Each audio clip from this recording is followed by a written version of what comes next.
Hey friends, my name is Calyx and welcome back to my channel. I'm not your average NB and welcome back to my channel. I'm still getting used to my new intro. Okay, anyway, I have some Reddit stuff for you guys. Ugh, damn it. I have some Reddit stuff for you guys today. So I've got a bunch of saved posts here, so we're just gonna go through them. And the first one is from r slash am I the asshole?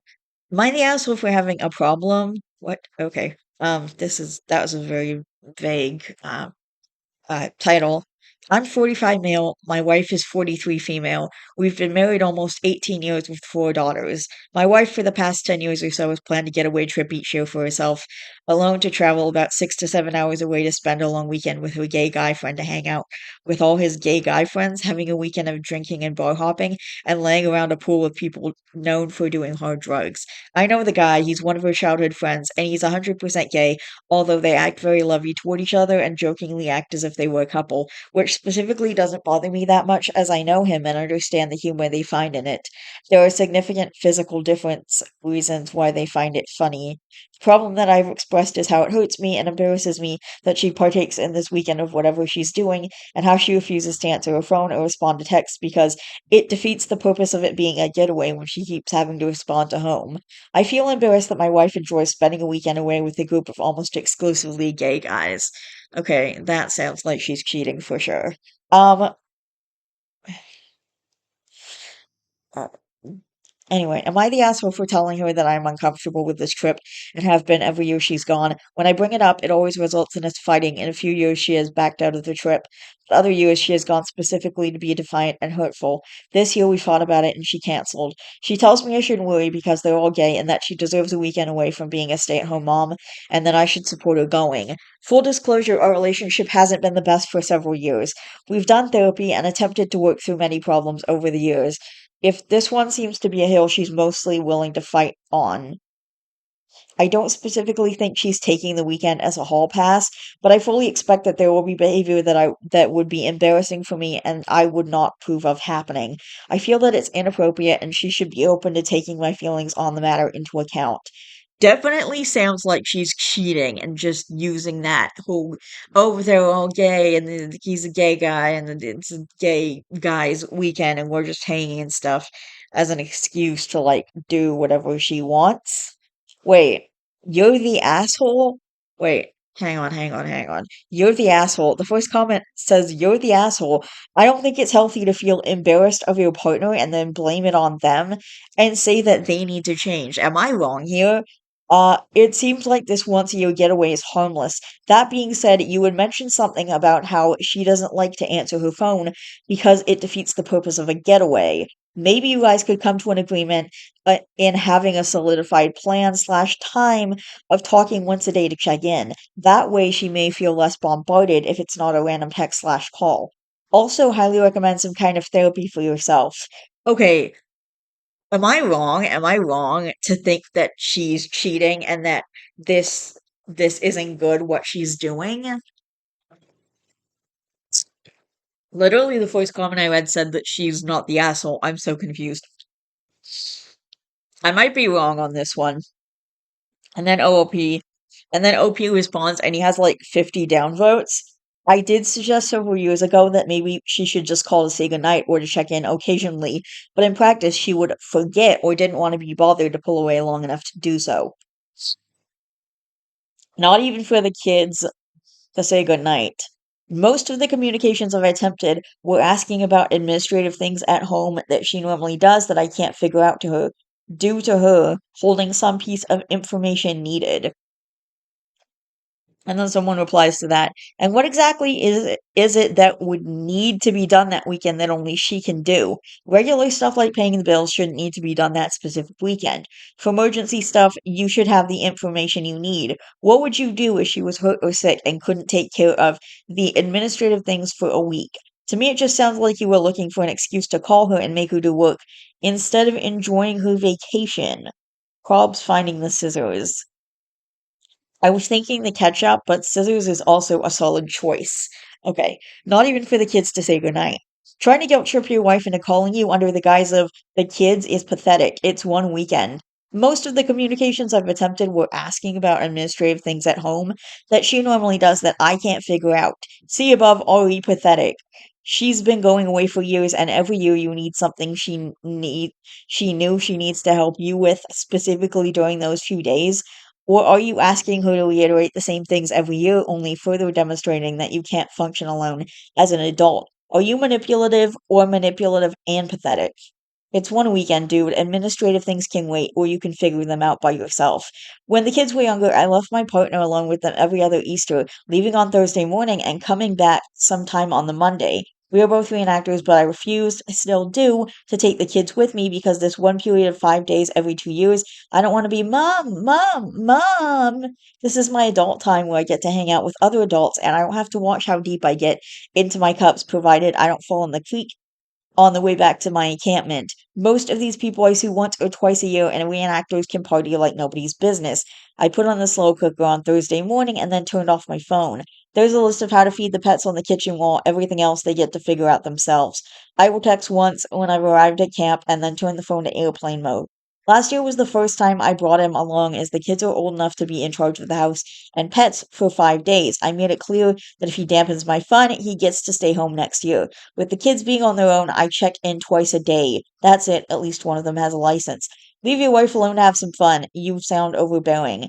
Whilst you may not think you'd contact her often, I bet you would do several times a day and about things that are trivial just because you can't handle the fact that she's away from home with some friends having fun and possibly doing things that you may find embarrassing to yourself. Besides the fact that that alone is a you problem that you need to work on, she's a 6 to 7 hour drive away. Nobody there knows you or of you. Get a life, you're the asshole.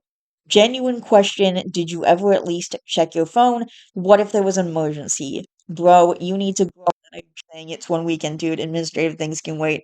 Blah blah blah. The rest of it. But I can't tell if they're responding. I think they might be responding to the original post, but then they're just responding to this. I don't know, man. If she's a committed mother, wife, and household manager the other 363 days of the year, why can't she have one weekend a year where she's allowed to just live for herself and not check in with you? I love my husband and feel so lucky to be married to him.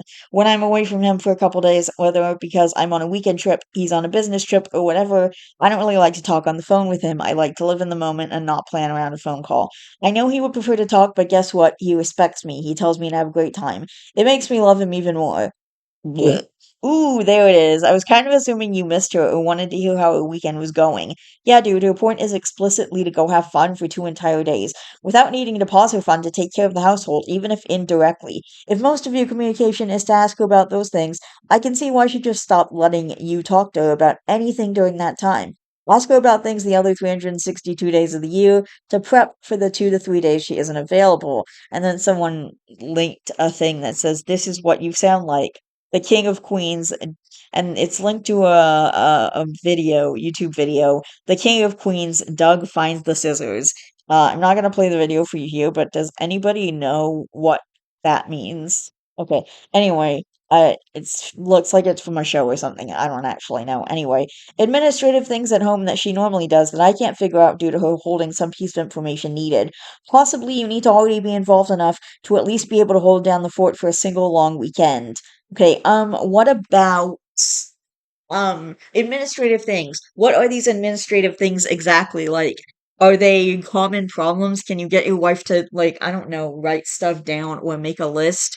Or can someone else figure them out? Like, do you have no friends, no other support, no one else that you can ask? Like, you can't get help, and you're in your 40s, maybe you have I don't know if your children are like adults or if they're older teenagers, but it seems like they would be older and they might be able to help with some of this stuff. Like if they're 15, 16, 17, somewhere around there, that maybe they could help with some of this stuff. Maybe they know, maybe they have some information.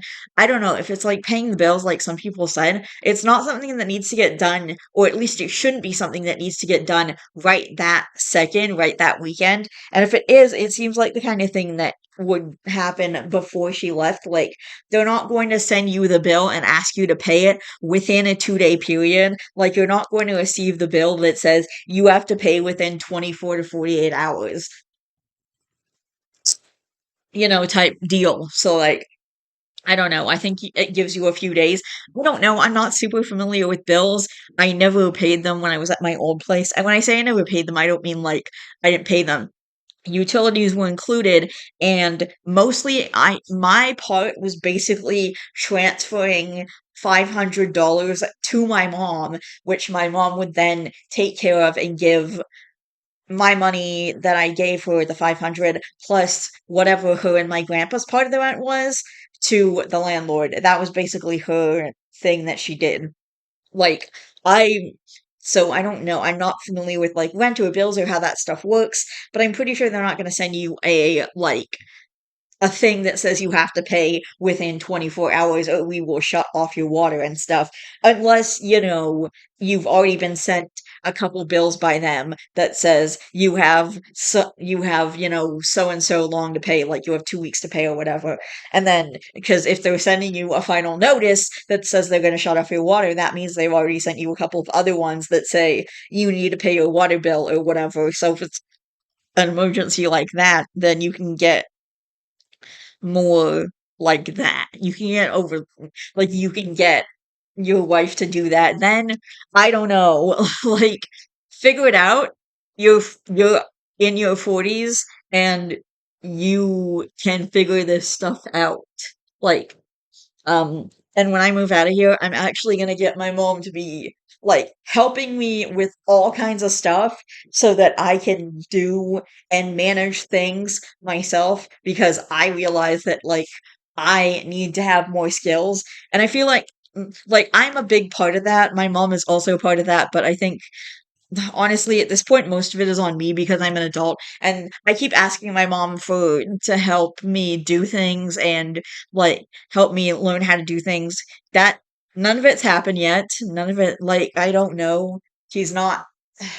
I don't know, but I do know when I move out, I'm gonna be more serious about doing that stuff because I actually have to learn how to take care of myself because she's not gonna always be here. Like she's literally in Seattle right now visiting her brother and his kids, which would be my cousins, my uncle and my cousins, which I miss them. I haven't seen them since I think the last time I saw them was in 2022, so it's been almost 3 years. I saw them over the Christmas holidays, and then it's been like 3 years. So yeah, it's been a while since I've seen them.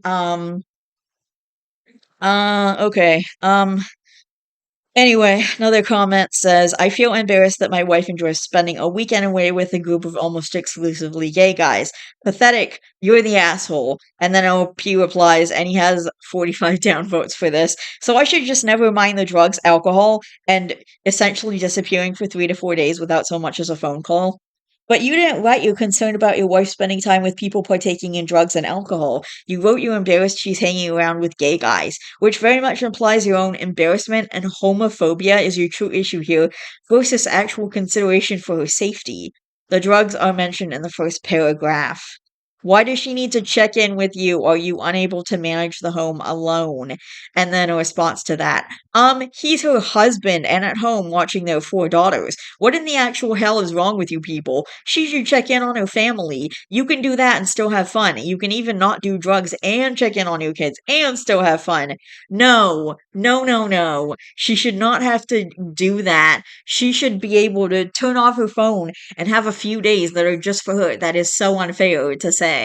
Like, I realize now that I was wrong the first time. Like, I'm reading these comments and I'm coming around to the fact that I was wrong the way that I first said it because, yeah, actually, she does deserve time just for herself. And I'm probably wrong about her cheating too. Like, I must be like very gotten very, very negative. I don't know what to. There's a word there. Like, I must have been so biased, or not. That's not the word, but like, yeah. I'm guessing she would call back if there was an emergency, but she likes being able to not have to check in daily for a few days. Lots of dads go camping or on fishing trips or hunting and don't check in. Is this embarrassing? You've got a point there. Why can't she be a fucking adult with a fucking family? If he said I want to go party for 4 days with guys with drugs and alcohol, you idiots would be screaming divorce. Okay, she's around drugs and alcohol. That doesn't mean she's doing drugs or drinking alcohol. Nobody said that she's like, actually partaking in those things. it's there. It doesn't mean that she's, doing that. Like, just because it's there doesn't mean she's doing that stuff. But when a husband goes away for a weekend of fun, he is expected to check in on his kids, call them to say goodnight. She's being an adult. Once a year, she takes a weekend away. No harm. She has 4 fucking kids to go on a let's go and get drunk party and do drugs trip.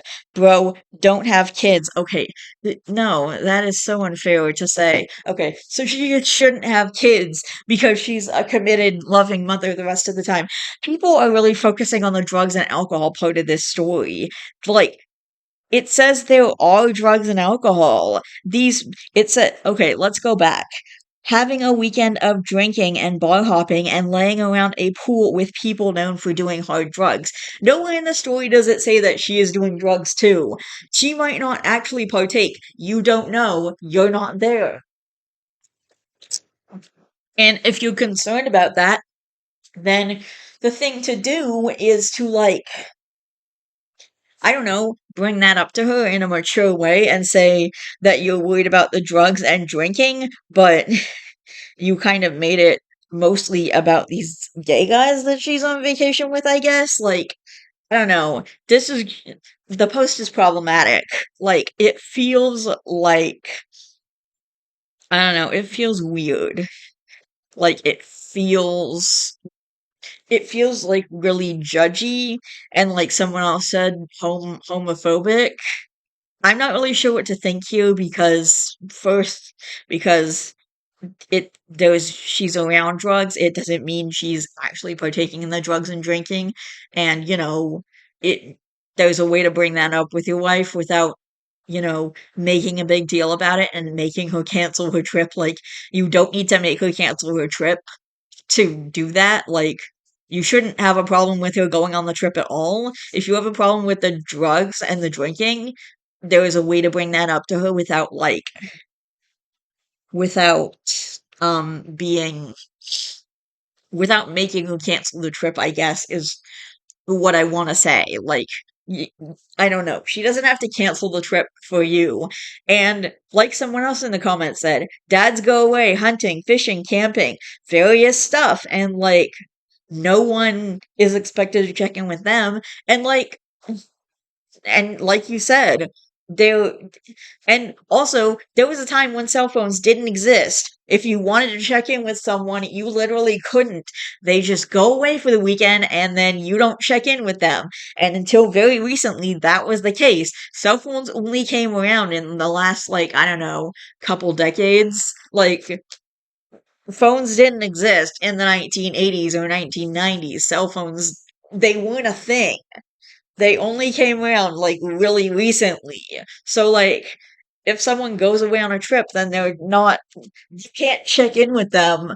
I mean, unless you want to take the effort to, I don't know, call the hotel or whatever, or unless they call home from the hotel or wherever they're staying or whatever they're doing. But, if they're out camping in the woods with no cell phone, then they can't very well call home, can they? People didn't have a problem with that, but for some reason, now that cell phones exist, it's like, oh, if you're gonna go on vacation, you have to check in with your family. That's the thing you have to do. You don't just get to not be a mom. And I'm sure if there was an emergency, that the dad would text and call, like an actual emergency. I'm talking like kid in the hospital. That would be a reason to actually go home. But, in that case, call and text your wife and tell her, hey, our son is in the hospital. Or not.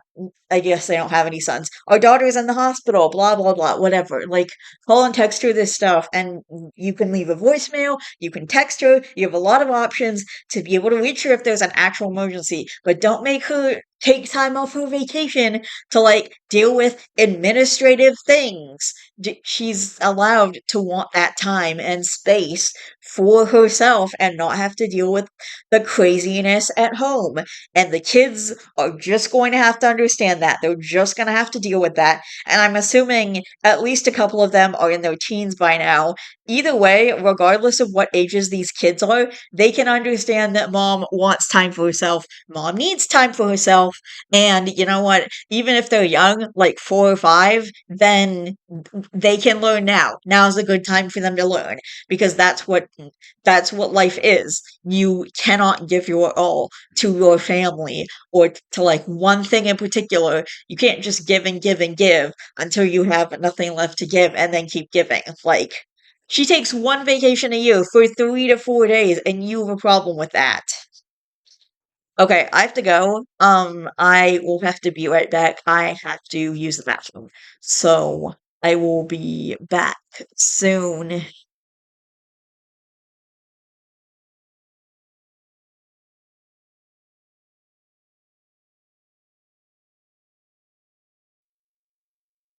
Hey guys, I'm back. And this next post is from r/momit. My husband accidentally threw up my daughter's new school clothes. My husband decided to tidy up. He knew I had just gotten a package delivered of school clothes for our daughter. Did he check inside the clearly marked unopened box? No. He assumed I had already removed the items because it felt really light. She's 6, her uniform skirts are not that heavy. Ugh. He has apologized, and I don't want to beat a dead horse, but damn, what a waste of money. Now I have to reorder and pay priority shipping to get them here on time. And the very first comment says, his mistake. He needs to pay. I agree. And he needs to get his head checked because who throws out an unopened box? I don't even let my husband throw out bags without checking. He almost threw out some very important papers because the bag was ragged. They're married. For most people, it's the same money. Yeah, but it hurts more to do it yourself and see the money leaving the account. Why should she have to do the work of placing the order again? Exactly. Damn, every comment is saying let it go, but I'd be annoyed if you didn't pay for the reorder and priority shipping. They're married, it's the same money for most people. Some people have different backgrounds. Even if they are married, they keep some money separate and view it differently, which is why I said most. Oh, and here's one of these comments saying, let it go. This is one of those situations you just let it go because mistakes happen. And if you were then, you'd want the same courtesy then to be reminded or not to, or made to feel dumb for it. I'm sure he's already not feeling good about it and his intention was to tidy up. I agree with this poster. I'll validate your point, OP, and say I agree this sucks, but give him some grace. Another comment says, ugh, what a pain. Yeah, well.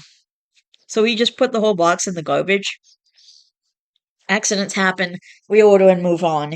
Is there a way to report the package as having not arrived?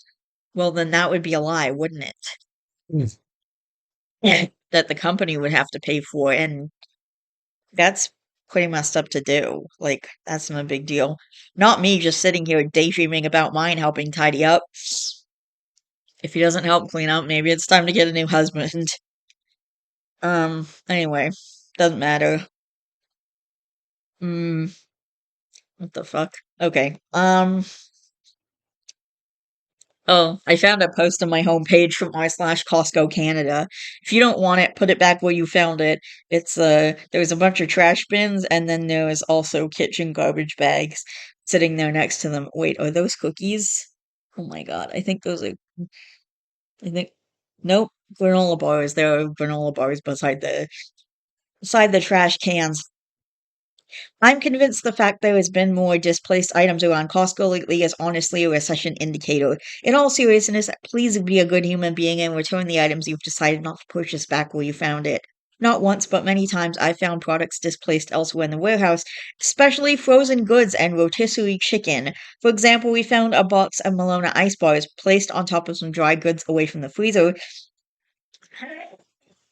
and realized they were actually 2 steps from the actual freezer spot. I don't work at Costco, but deciding not to purchase something doesn't mean you just leave it wherever you want and hope someone cleans it up. Some items are likely needed to be written off and thrown out. Like, yeah, plus, if you put frozen goods, like, not back in the frozen section, they thaw and they're unusable, and then that costs the company money. I can't tell if this person is just a customer or if they work at Costco. I'm assuming they work at Costco, but either way, that's screwed up. That gives the same energy as just, either leaving your cart somewhere randomly in the parking lot, but especially in a parking spot, or like where it would be where someone might ram into it when they're like pulling out or something. But it also gives the same energy as throwing your trash like either littering or and the way that they said that they left it literally only a couple of steps away from the freezer, that gives the same energy as people tossing their trash right beside the trash can when the trash can's literally right there. Like maybe you try and throw it and it doesn't go in the trash can, but then you pick it up and you should put it in the trash can instead of just being lazy and fucking leaving it there. Like it's not that hard to not litter, you know? I don't know. Like I don't litter. It's not hard. I have pockets that I can put trash in, or like if I use tissue because I have a chronic sinus condition, so I use it constantly. So I just tuck my used tissue into one of my pockets and then I toss it later when I come across a trash can. Like it's not that hard to not litter, and especially when there's a trash can right there and then it's surrounded by trash, and that just pisses me off so much. And then and then a comment, I've worked at Costco, they have people go around and put stuff back, but damn, put your cold items back. And then OP says, thank you, put the cold items back, OMG. Comment deleted by user. How on earth would you leaving random crap around the store help anyone? I'm not sure why that's a thing. It makes the Costco trip a treasure hunt. The disappointment when you see the garbage bags you wanted are sold out, then that rush of excitement when you find a random box on top of some cookies on the other side of the warehouse. Slash S. I mean, I know you're being sarcastic, but I enjoy it when it isn't cold food. Decisions were made and it amuses me. Same. If I'm with my kid and we see a box of cookies in another area, I say mom said no cookies. Nope. Yeah. Mom said no cookies. I don't know. Yeah. Alright. I'm gonna go to my save post and try and find something else. Wait, no way. Oh my god, someone has leeches. I'm not gonna show a picture because I'm not gonna remember to put a picture in here. And also just, you guys probably don't want to see this, but feeding my leeches, Lewis and Lestat. And it's basically a picture of the leeches on her leg because that's what you do with leeches. You suck your blood. You let them suck your blood. Exotic did a video on it. She's one of my favorite pet YouTubers. She made a video on how to take care of leeches and like how to feed them and stuff. She did the feeding video and with a warning for blood that she put on the video. And I've watched both her care videos for leeches like a few times in the past. I probably would never get leeches because I'm not cool with an animal that drinks my own blood. I think that would be a little much for me. And I say that as I'm literally defrosting a mouse right now for my snake so I can feed it to him. Like, it's weird that I wouldn't let a pet drink my own blood. I don't know. It's not really about the blood, it's more about that. I don't know. I just don't. It's just not for me. It's not a pet for me. Like, I think leeches are cool and interesting, and I would totally have them for a pet if they didn't directly drink my blood, but you have to feed them for that way. Lewis and Lestat are diabolical names for leeches. My love to them. Whenever I see that word diabolical, I read it in the voice from the boys. The scene with the baby. I don't know. I don't know who Lewis and Lestat are. This is legit cool, but unfortunately, I am also forced to imagine you as the boy with pet lampreys from Saturday Night Live. And there's a link to a YouTube video that says that's a okay. I don't know. It's just an SNL sketch. You guys can look it up if you want. Do you feed them entirely you, or do you supplement with other things? Or are you the supplement? And then someone says, they're attached to OP in the picture, so I'd assume they are the primary supplement. Leeches are funny. Once they're full, they usually won't actually have to, or even want to, latch on to anything again for a couple months. I can't speak for OP, but many leech owners opt for their own blood just because they know where the blood is coming from, obviously, and can be sure that the blood is safe and additive free. And leeches are FDA approved, so it's all good. Yeah, but you shouldn't take leeches from the wild, just so you guys know. Um, I think that's super, super cool and interesting. And I'm gonna invite this person to my sub afterward. I'm gonna I'm gonna I'm gonna invite that person to my sub afterward. I have a subreddit. I made my own subreddit called r/unique pets, which is basically just for a lot of animals that aren't dogs or cats. So I know a rabbit isn't a particularly unique pet or hamsters or whatever, but like I don't know, they're part of it. I just made it so they're part of it. Alright, this next one is from r/am I overreacting? And it also popped up on my homepage. I do scroll my homepage a lot and I like seeing what posts are there. Am I overreacting? My girlfriend threw away the dinner I cooked because she wanted pizza. Again, because she wanted pizza instead. My girlfriend texted me earlier. I'm too tired and frustrated to even respond. I was trying to do something nice for her and surprise her with something she said she really liked, but apparently she wasn't in the mood for it. I feel pretty much tired of trying in general. I guess I didn't really ask her what she wanted tonight for dinner, but I still feel pretty angry. Alright. And then we've got the texts. Hey, when is your break? Can you pick up a pizza so I have something to eat tonight? No, babe, I made the wine braised short ribs you said last night were your favorite. I got up early to cook them. You just have to pull them from the pot. There's that and the small s'mores cakes I made for Wednesday since there's extra, and I figured you want some. No, I don't really want that though. Can you just grab a pizza on your break? We can eat that stuff later. No, I'm locked in for the night. What's wrong with the short ribs? You literally told me it was your favorite thing, so I made it special for you. Kinda sucks. Well, I tried it and it came out kinda gross, so I'm tossing it. Can you ask to leave for a bit? And stop by Papa John's or something? Ooh, Papa John's has my favorite pizza. I just want stuffed crust. I literally have Papa John's in the fridge right now. I ordered pizza on Saturday because my mom left for the week-long trip, so I ordered pizza. What do you mean gross? You tossed it, as in like threw it away? It's just tasted bad. I don't know what to tell you. It wasn't eatable. It's not a big deal. I just need to eat something tonight for dinner, though. Did you ask? Dude, what the fuck? That was expensive meat. Why would you throw it away? I already told you, I'm not leaving work. Well, I don't know what you expect me to do. It's simple as fuck. Just order a pizza then if you're busy. Why can't she order a pizza? Like, I have to eat something. Hello? Places are closing soon. I'm busy at work. I don't want to talk about it right now. Please figure it out. We'll talk later. Seriously, you're gonna be this much of an asshole over this. I didn't ask you to cook anything. If you can't deal with the basics of being a supportive partner, then it should be something I consider and find someone who will support me. If you are not able to handle the basics of being an adult, then maybe don't be an adult. Okay, like, she is not acting I don't why is it his responsibility to order the pizza, though? Like, why can't she order the pizza? What is she doing? Because it seemed like she's just at home chilling or whatever, like, doing nothing. I don't know. Does she have a job? Does she work? What's the deal here? I feel like we need more context for this relationship and also for the situation. Because if she's just at home chilling, why can't she order pizza? Why can't she go to the pizza place? Why can't she cook something else? I don't know. I don't know. I might be living with my mom and she does a lot of the stuff around here, but like I at least cook my own meals and feed myself. I'm able to feed myself. Either I will get food from like a fast food place or from somewhere else, or I'll like cook food for myself. Like I can cook a meal and it lasts me a few days. I always take care of my own food. That's what I do. I handle it. Sometimes if my mom's like stopping at a fast food place, I ask her to grab me something, but that's basically it. Like I take care of my own food. Either I order food or I will cook food. You really shouldn't be dating a teenager. I can't comprehend this person being an adult. Sarcasm aside, get the hell out of this relationship.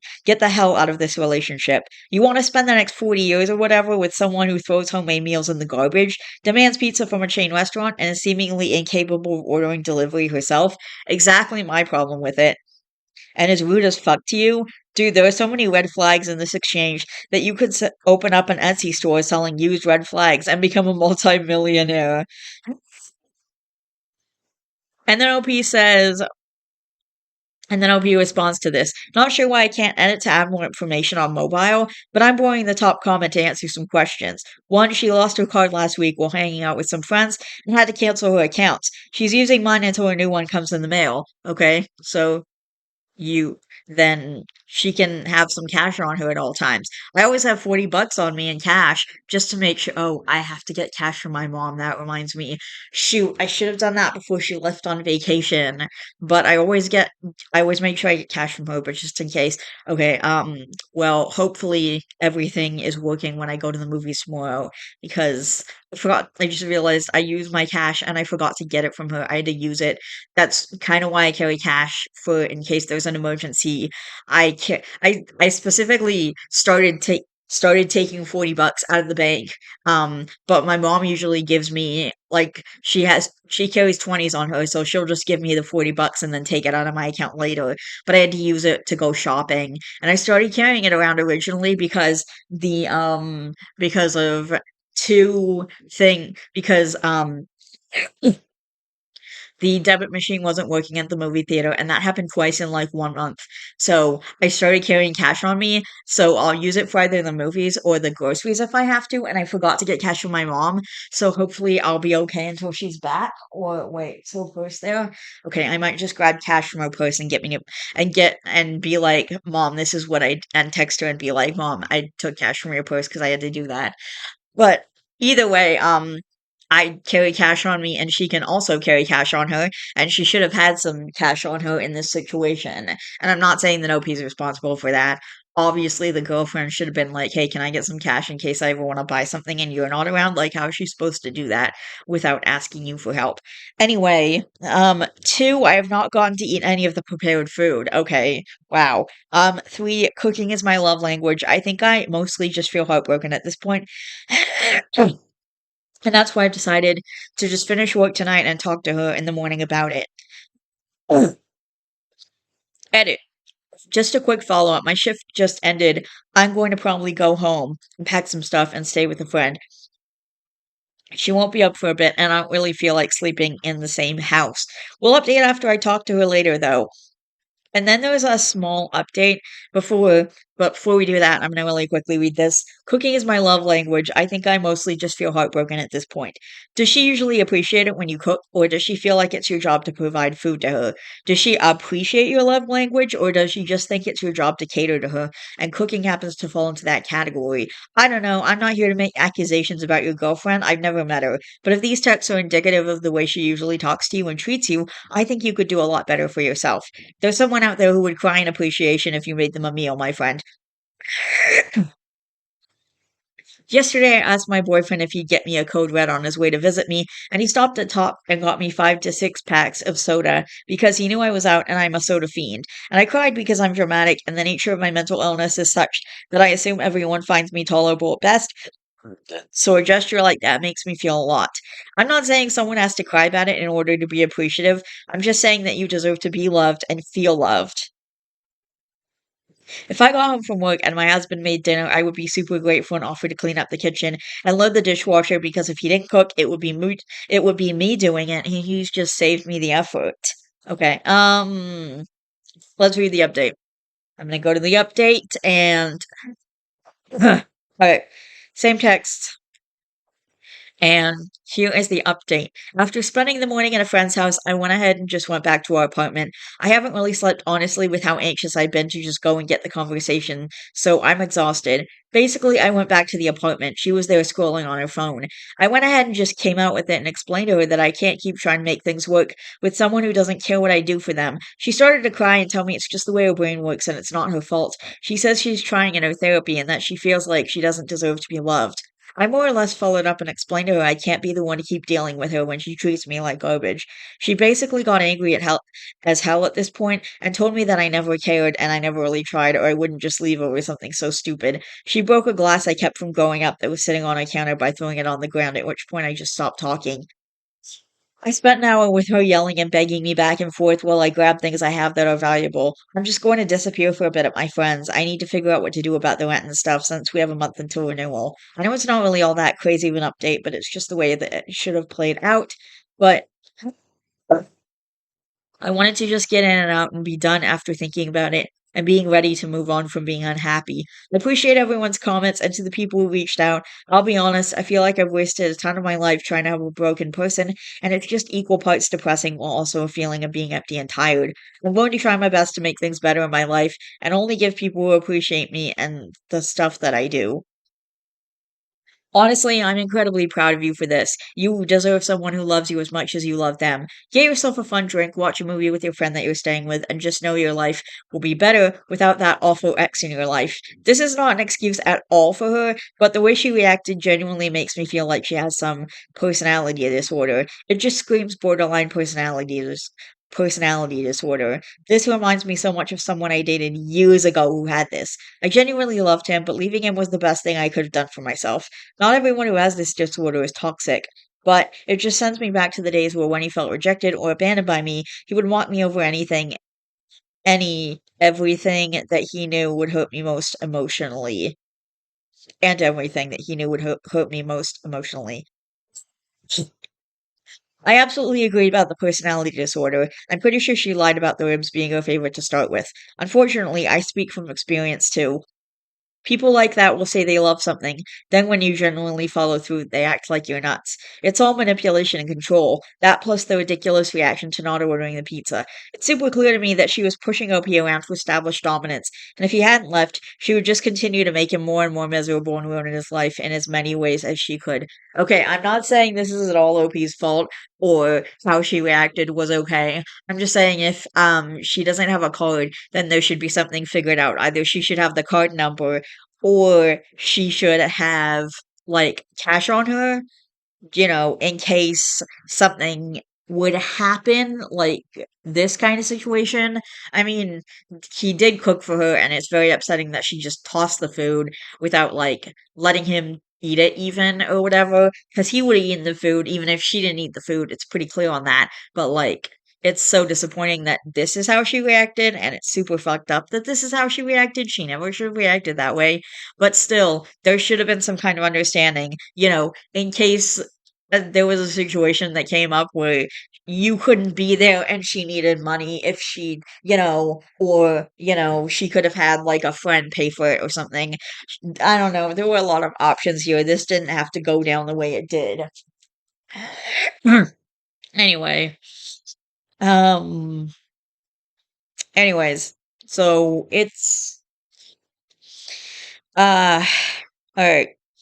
I'm gonna try and find a different all right, I'm gonna try and find something. Oh man. All right. Okay. This is from a whole new subreddit that I didn't even know existed. R slash what should I do?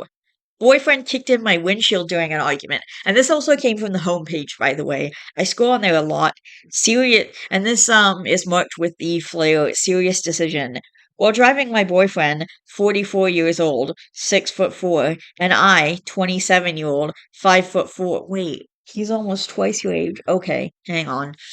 5'4", home last night. He got super angry and raged, then ripped my phone out of my hand when he saw it was OTP with my best friend. OTP? What is OTP? One true pairing? That's all I can think. On the phone. Okay, on the phone with my best friend, and then started kicking my windshield out while I was driving. He then directed me to a Waffle House to drop him off to one of his people. They followed to my house, and he took some clothes for the night, put my phone on the counter, and he left. It was a really, really scary and stressful situation. He's now hitting me up the day after saying, "My fault for kicking your window out. There are reasons why I always told you I don't like arguing because once I'm there, I'm there." He's never been physical with me, but after last night, I know, God forbid, that I be next. I know I should file a police report, but I know how he is, and I know that would encourage him more. Which worries me with his history and witnessing how he gets when angered. He has all of his stuff still here at my house. He talked about coming to get it, but he doesn't have somewhere to put it until he's able to get a place in the next 2 weeks. I told him it's no problem if he needs to keep his stuff here until he gets it figured out. He responded, "No, what I'm saying is I'm not comfortable staying somewhere for 2 weeks. Until then, I paid you that part of the rent, so it shouldn't be a problem. We don't gotta fuck, talk, etc. You mind your business, and I'll mind my business." business like any other time. We don't gotta end as enemies, that's not good. I said, I don't think it's a good idea we are under the same roof after last night. I need to figure out what my windshield and all the glass in my car. He said, I done it, so I'm responsible for it. What would you do? I'm scared calling police will only escalate the situation. But I'm also a woman who lives alone and now in fear. I feel lost, no idea what to do. I don't care for him to get charged or us to get involved with legal stuff. I just want him to get his stuff out and never speak to me again. I need some input on what to do in this situation to keep myself safe while not escalating anything. Okay, and then someone said, and then the very first comment, what the fuck? Yeah, that's exactly what I'm thinking. This sub is a crazy place. At least for once, it's not in r slash am I overreacting? We were just over there. You need to report him to the police, then get your locks changed. Tell your family and friends what he's done, that you're scared of him, and that you're breaking up with him. Pack up all his stuff, text him that you're dumping him, and if he wants his stuff, then he can arrange a time to pick it up when you have your family with you. Do not do it in person. Do not meet him in person. This and a restraining order immediately. Charges before restraining order. I filed a restraining order. You can't just restrict people's freedoms randomly. You need cause. Pictures like this are cause. So are charges, and charges get it on record that he's got a violent history. These pictures will get filed away and forgotten. Charges will show up if he gets reported on again in the future. Okay. All right, back to the homepage, and this question comes from r slash ask Reddit. What was banned in your house that everyone else's family allowed? The Simpsons, yet I was allowed to watch South Park. My parents banned me from watching Cartoon Network, but let us watch Law and Order SVU. Seemed they would only ban the things that annoyed them. Alright, things that were banned in my house, The Lion King and Harry Potter were two of the craziest ones. And this wasn't exactly a ban, but at a certain point when I got older, I think I was like, I don't know, 11 or 12, but my dad told me to stop watching cartoons because I was too old for because I was too old for them. Yet he would let us watch like South Park, Family Guy, shit like that. And this was the craziest part. Literal porn. Yes, actual porn. He would put it on the TV in the living room, loud, and he would have it on with us in the room, and like you never saw that there was anything wrong with that. But somehow I'm too old for SpongeBob at age 11. Like it was insane. Anyway, I don't know. But also Harry Potter was banned and SpongeBob, and I've never read the Harry Potter books because of it. And I didn't see any of the old Harry Potter movies in theaters, but after we were done with that, after my dad left, my sister even celebrated her 12th birthday. They had like this Harry Potter type event, and it was like an entire set, and a huge setup with like sets, props from all the main, and we got to see them. It was insane. So I'm really glad that we did that. We also got to see the newer Harry Potter movies in theaters, like after my dad was, out of our lives.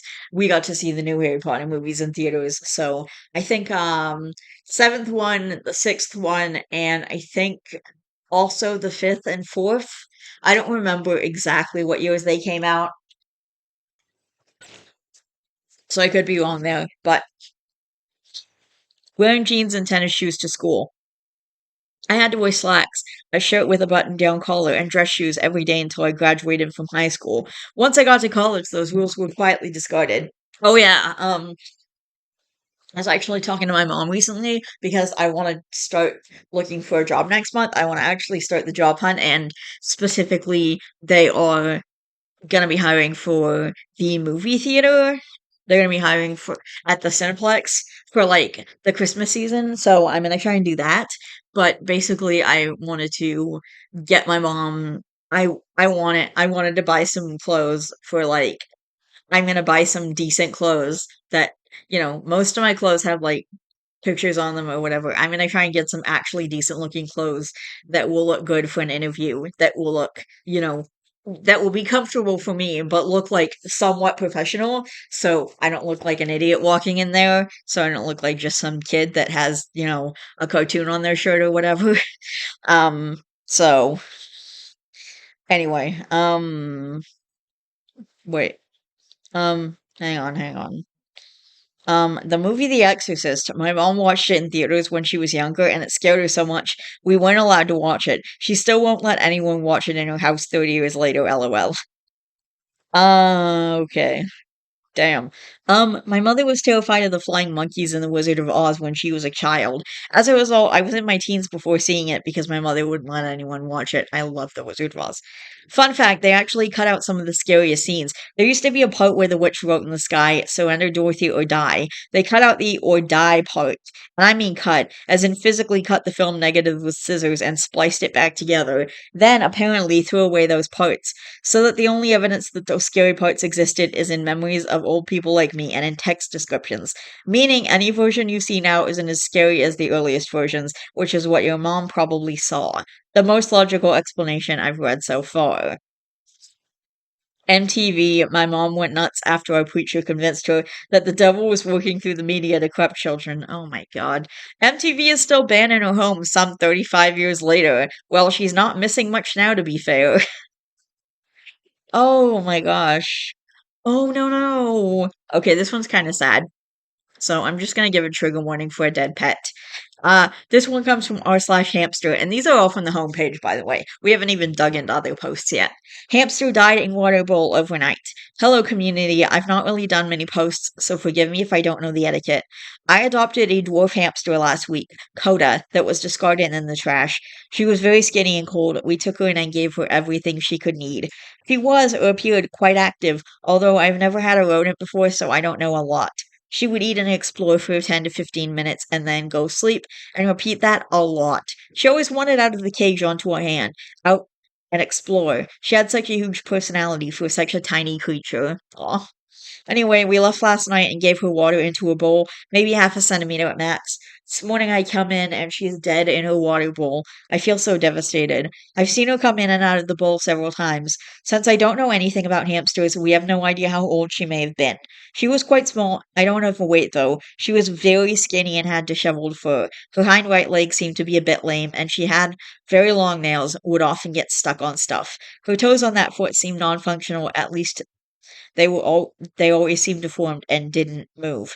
She wobbled a bit when walking, but I assumed it was due to her back hind. After her death, I noticed that her left eye was bulging out and whitish. I assumed the white may be from laying in the water, and her teeth were dark orange, so maybe older. We initially thought she was young. She'd sleep in her food bowl, didn't dig, didn't gnaw on wood or any of the roots that Sarai gave her. She'd just come to us or go to sleep. She had quite the hunchback, though I'm not sure how normal that is in dwarves. I feel so sorry for her. She deserved better. Poor baby. My partner and colleagues tell me that it could have been anything, and she may have just ended up in the bowl, but I can't help but feel guilty. We spent the night away as today is my birthday and we got home and she was just gone. What if I had been home? I know it won't change anything, but I just feel so sad. I knew she may not live long, but I didn't expect her to end like this. She seemed so happy yesterday. So, in case you guys don't remember, last year I adopted a hamster and he only made it 13 days. He was a really old hamster. He was like 1 year and 9 months by the time I brought him home from the shelter. I brought him home July and he did not make it to August. So, yeah, it was really, it was pretty sad. It was pretty unfortunate. Like, I knew it was coming. I thought I would have maybe a few months with him. Turned out I only had a couple of weeks. So, it was really unfortunate. But, I'm glad that he was in a home where he was loved, cared for, had what he needed, and, I'm happy I could give him that. So that's good. And the first comment says, "Oh, darling, thank you for giving this baby everything you could. Unfortunately, small pets like this can pass suddenly, especially if she was mistreated before. I know this isn't much consolation right now, but you gave her a great last few days where she felt happy and peaceful and could pass away in safety and not in a dumpster. I don't think the water bowl had anything to do with it. Don't blame yourself, please." Yeah, it was just other it was probably not from the water dish. It probably wasn't to do with the water. She just, ended up there. Maybe she was trying to get some water because she was thirsty and she just ended up dying for one reason or another. I agree with all of this. It can happen so suddenly, too. Sorry for your loss, OP, but thank you for letting this baby feel loved for her final days. And then OP says, "Thank you two so much. I was bawling my eyes out. I felt like it was my fault for having a water bowl instead of a bottle. She was so tiny. The smallest bottle we had in store was even too big for her. I just hope she didn't struggle. Sorry for your loss. Thank you, friend. Not a nice thing for your birthday. Hope you're going to get a new one when you feel ready. They are such little characters." Thank you. I would have never thought how much personality such a tiny creature can have. It's only been a few days, but she taught me so much, and I will deeply miss her. You took in an unwanted hamster and gave it what was probably the best time of its life. From what you say, I don't think there was much you could have done, but what you did was more than enough. It's unlikely she drowned if she was physically able to sit up and get out. More likely her death was sudden. Heart attack, maybe, and the water bowl was just where she happened to be at the time. One of mine died halfway through a large tube. He wasn't stuck, it was much bigger than him. He just collapsed there. Aw. And then OP says, "My family and colleagues also said that, and technically I know how frail she was, and it's a possibility, but I just can't help visualizing if she was struggling or making sounds, or if there was something I could have done had I been there. Thinking this way won't change anything, but it hurts to think how this could have been. I'm just happy she got to have the last few days happy and warm. I just wish I could have given her more time. Poor baby. I appreciate your words a lot." "Aw, P, I'm so sorry. You have every right to feel devastated. I highly doubt that the water had anything to do with her passing. She was likely an old baby who just happened to pass away by her water. You did everything you could, and I'm sure she was very happy to spend her final days in a loving home." Then OP says, "I really appreciate all of your kind words. While I know it could have been anything, it's just hard to not think about what ifs. Whatever it ended up being, I just hope it was fast and relatively painless." Broken heart emoji. "Little Coda will be missed dearly, but even though she was only in my life for a few days, I will always remember her. She's taught me quite a lot in her short time, little sweetheart." A little about Coda. She was a gentle soul. We picked her up, and she would come straight to one's hand. The first day she would eat and sleep most of the time. She was quite exhausted. Then, starting the next day, as soon as we stood at the cage, she'd stumble her way up to the cage entrance and try and squeeze onto her hand. So we had her come, on her own volition, onto her hand a few times a day for outside of the cage play. She wasn't able to climb the rodent ramp, so we attached cloth to it to make it a bit easier for her to find a grip. She'd either get to roam the bed, she really loved to snuggle into our fleece blanket, or she got set into her playground box that I built her. Was a big little box with a soft mat as bottom, some toilet paper rolls with holes, some fake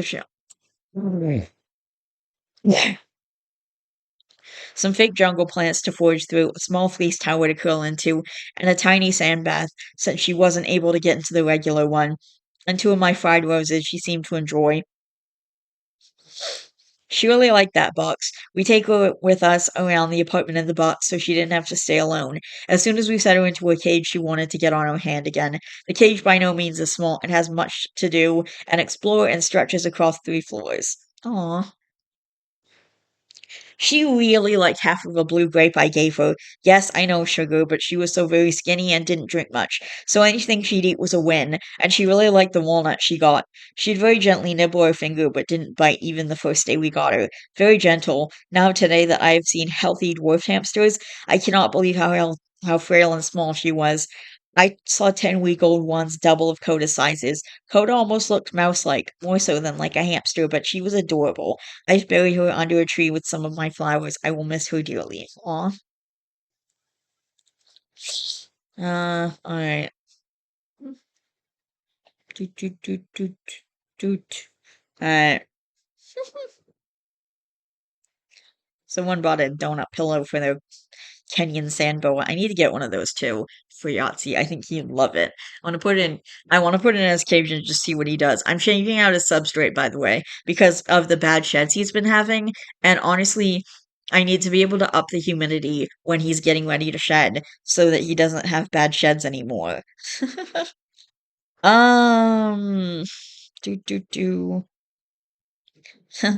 This one is from r/sand boa. My sand is escaped. Did you check the sandbox? My front opening enclosure didn't fully close last night. Now my sand boa is loose. The hunt begins. I had that happen last summer. My mom was on a trip, like away for an entire month, and my sand boa got out. Yahtzee got out. And I was able to get him back. I find him. I looked all over the house first, but a couple weeks later he was just like randomly by my phone charger, so I just picked him up and put him back. Like, I was so worried I would never see him again. But thank God. Check every one place in your house and in tight spaces like bookshelves. But I feel like they can't move their bodies as good as other snakes, like when it comes to climbing. So hopefully just curled up comfy waiting for you. Check under cabinets and dark spaces. My Sambo escaped and was missing for almost 3 months until one morning I found her in the laundry room. She's still alive and kicking in a more secure tank. Yeah, for sure.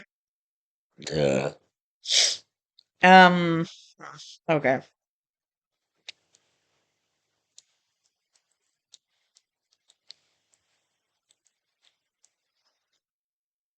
Mm-hmm. All right. I don't know. R// relationship advice. This one is still from the homepage. There's a lot happening on the homepage. I'm 30 female and my boyfriend 29 male doesn't think I'm beautiful and it's destroying my self-esteem. How do I get over this? My boyfriend and I have been together for almost a year and it's going very well. I love him very much. It's by far the best relationship I've ever had. And we're starting to talk about moving in together. But there's one problem. He doesn't think I'm beautiful and it's affecting my mental health. So I think he's perfect inside and out. He's handsome, funny, sweet, intelligent, gorgeous, caring. Every time I look at him, I think, how did I ever pull that? Because I think he's way out of my league. I just feel so lucky to be with him. He doesn't feel the same. He says that he loves my personality and that I'm smart and that sex is top tier and he never had any so good with any other girl.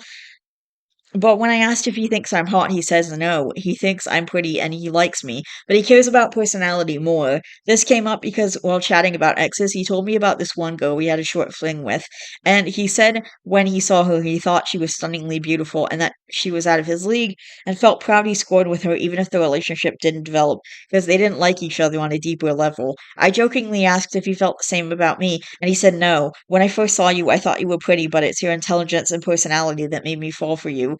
Now you have to keep in mind I have huge self esteem issues. I always felt ugly in middle and high school. I was constantly bullied for being ugly. Classmates would tell me to unalive myself because I was so ugly they couldn't look at me. So physical appearance is a sensitive topic to me. Whatever little self esteem I had, I always got from my relationships.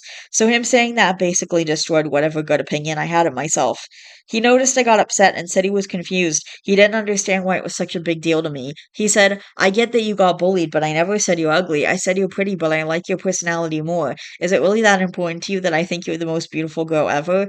I don't understand how he's not getting this. He once told me one of the reasons why he has low self esteem, other than the fact he never had much success with girls, and that no one other than his mom and grandma and me ever called him handsome, was that his ex, not the short fling, the only girl he had a serious relationship with me. Whenever he said, why are you with me, or too beautiful for me, he would say, because I feel good with you, instead of, because you're beautiful too. So he should get me, should he not? I understand this all sounds silly, and I like that he loves my personality, but I honestly feel like he's the most perfect guy ever inside and out, and I just wish he felt the same about me. Instead, I now feel like he's settled. He says that's not true. He does feel lucky to be with me, but not because of my looks. This is crushing my self-esteem. I've never felt uglier. I wish I had money for plastic surgery. Oh, sweetheart, you don't need that. And it's also making me very jealous, something I've never been. How do I get over it? You don't need plastic surgery. I'm sure you're gorgeous just the way you are. Look, your experience of love is different from my experience of love, is different from your boyfriend's experience of love. And I've been with guys of very different levels of conventional hotness. At some point, I've said to each of them some variation of, holy shit, you're the most beautiful man I've ever seen. And I've meant it with my entire heart because personality and intellect and vibes all get overlaid on their physicality for me. Doesn't mean I don't see their flaws. Doesn't mean I don't know that most people would find a Hemsworth brother hotter. They are the most beautiful man in the world to me. This probably fades over like decades of marriage, I couldn't say, but it would hurt my feelings to have a boyfriend of a year say, you're pretty, but let me tell you about this hottie I once nailed. I'm not sure I want their rational brain to be making realistic assessments of my hotness against past encounters, you know? I want them to be at least a little swept away. Good news for you, it doesn't fade, it gets better with a decade. When I close my eyes and imagine my husband's face, I can see every line in detail, and they are all more dear to me and beautiful than I ever could have thought possible. Aw, that's so sweet. It would weird me out if a partner of mine brought up how hot their past sexual partners were. Even the fact that he brought up how gorgeous a past one was and how he couldn't believe he scored her is crazy. Even if they're chatting about exes, him talking like this is so strange because, for one, that last girl wasn't really his girlfriend and therefore not really an ex. And two, while you can divulge about past relationships, it should not be that detailed. He should be attracted to her without her having to be the most attractive person in the world for sure, but the comments about his exes as well leads me to believe this is malicious. Also, that "I get you a bully" comment. Someone who loves you does not talk to you that disrespectfully. Why is he bringing past traumas of hers into this? I mostly agree with you, apart from the "you shouldn't be talking about past relationships with so much detail" part. I've seen it plenty of times on Reddit, so I know it's a popular opinion. I don't know, I like to know everything about my partner, all their important happy and sad moments, every embarrassing thing they did, and of course, every crush, fling, ex partner they had. Them sharing with me their very personal stories makes me feel closer to them and like they feel close to me. I love imagining all those moments in my head while they tell me their stories, and I try to feel the emotions they felt. And the thought of my partner having memories they feel are too personal to share with me makes me feel like they don't trust me and like I'm missing out on entire parts of them. I know it's not everyone's cup of tea. Some people don't want to know anything about their partner's past. Just wanted to share a different perspective.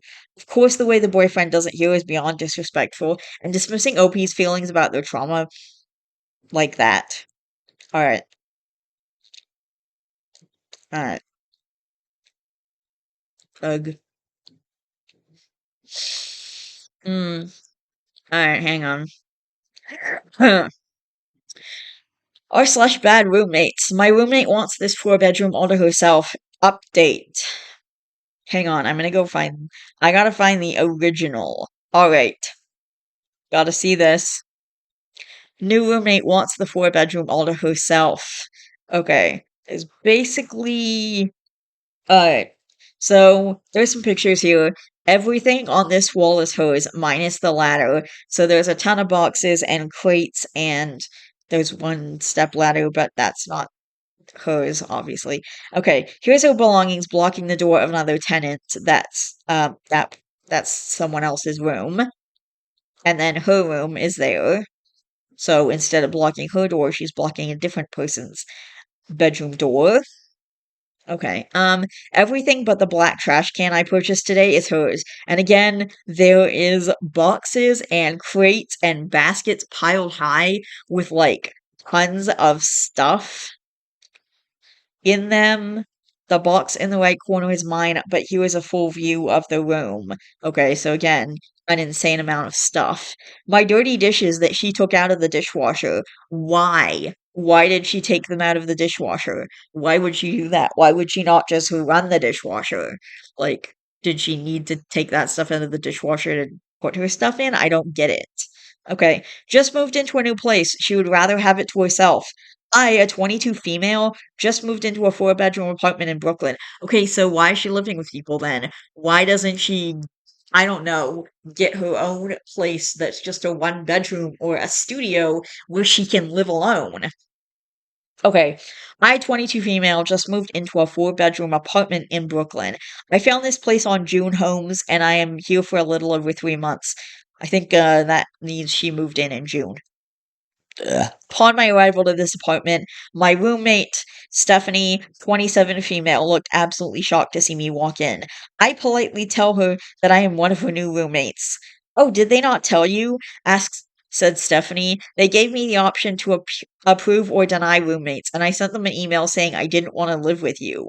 Okay, that's a strange first interaction with someone. I then told her that they had already taken my money and therefore I will be living here. All is okay, and I didn't see her until the following day. I was moving the rest of my stuff in and we were discussing our habits. She likes to have her own things, and I told her that was absolutely fine. I had my own plates and cookware as I have a food allergy. I then go to throw something away, and she tells me that I cannot use her kitchen garbage can. I explained to her that I would not mind taking the trash out if it meant that I didn't have to go out and purchase another garbage can. She agrees. Mind you, her belongings take up the majority of our shared living space. Empty boxes, bins, and clothing. Why are there empty boxes there? Toss the boxes. It is to the point where it is blocking the bedroom door of another tenant. Stephanie also has two cats. I believe they are registered emotional support animals, but I am unsure if both of them are. They've been in her room the entire time since I moved in. Poor cats. Okay, cats need more than just a bedroom to live in, especially since there's two of them. What the fuck? Fast forward to yesterday. I'm getting ready to leave for a friend's birthday party and I need to shower and use the bathroom.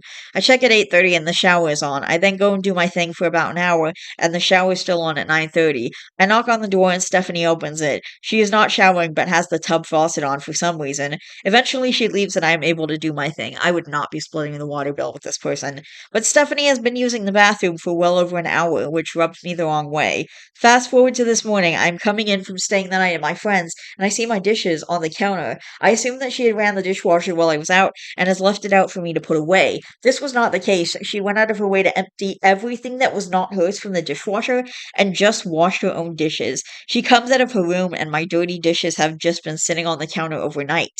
I said, "Did you take my things out of the dishwasher?" And Stephanie says, "Oh, yes, sorry, I can empty my stuff out now." In this moment, I then meet the person who is in the room next to me, Natalie, 28, Nick, 28 male, and we discuss how she has been acting. Sorry, it just says letters, and I want to put names to the letters.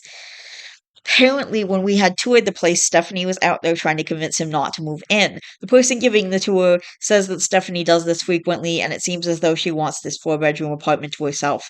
Again, very weird and a bit antagonistic. 30 minutes go by, and I see a note on the trash can. I know I told you I was comfortable with you using my trash can, but now I am not. Can you please buy yourself a new one? If she's not comfortable with you using her trash can, which is also your trash can because you live there too, she can buy a new one for you. This really set me off. She comes out and I ask her if she can move some of her belongings out of the shared space to make room for another trash can. Stephanie, I don't have any space in my room. Not my problem, I fear. I then explain to her that it is very weird to take someone's dirty dishes out of the dishwasher without saying anything, and I question why she can only wash her things and not anyone else's. I tell her that we can use the dishwasher pods I bought.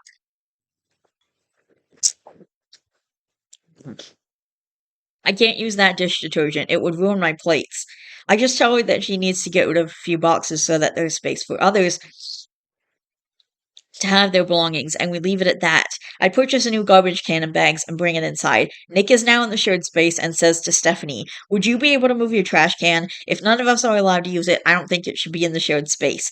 "I'm sorry, I don't have any space in my room," says Stephanie. Nick goes on to tell her that it doesn't make sense to have that out in the common area when nobody else can go near it. He ate with that, I completely agree. And now I'm here trying to figure out what to do. I feel as though she acts this way to try to get people to move out. I plan on documenting everything and keeping it handy should this get further escalated. But otherwise, I'm unsure if there's anything I can do. Any advice would be appreciated. Update: I sent this message to our landlord just now. My roommate Stephanie has been keeping all of her personal belongings in the shared common area. Her boxes are lined up against the wall and also blocks the doorway to one of the other tenants' rooms. We tried to ask her to throw away some of her boxes or move some of her belongings to her bedroom, but she claims to have no space in her room. In the lease, under Section F, it states residents shall not block or leave anything in or on fire escapes, the sidewalks, shared living areas, entrances, driveways, elevators, stairways, or halls of at or around the building. By having all of her belongings in the living room, she is in direct violation of the lease. And by blocking the doorway of the other tenant, she is blocking his point of exit in case of an emergency. Her belongings taking up so much space in the room makes it hard for me to justify spending $1,200 in rent each month when I only have access to some of the space I am allotted. If there was any way to get her to move her belongings, that would be greatly appreciated. Thank you for all your help, and I will continue to keep you updated. I hope you included the pictures and any text conversations where she says she can't move her stuff as there's no room in her room. And then OP says, "I did." Anxiously awaiting the update and from landlord and Stephanie. And then someone alerts the update me bot for 3 days, 2 days, 2 days, 3 days, 3 days, 3 days. People are alerting the update me bot because they want to get updates on this stuff. Um, and it will update them in 2 to 3 days as they've requested. And then there is an update today and there's a before and after pic. So before it was blocking the door, and then after the door is completely unblocked to now, where the boxes are now, on a table in the living space. Okay, firstly, I just want to start by saying thank you for all of the advice I've received from all of you. It was very helpful.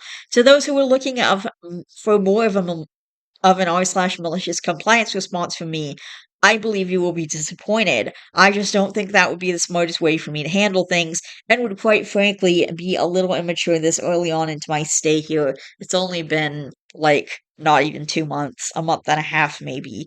Secondly, I would like to explain a few things. One, Stephanie has been living in this apartment for well over a year.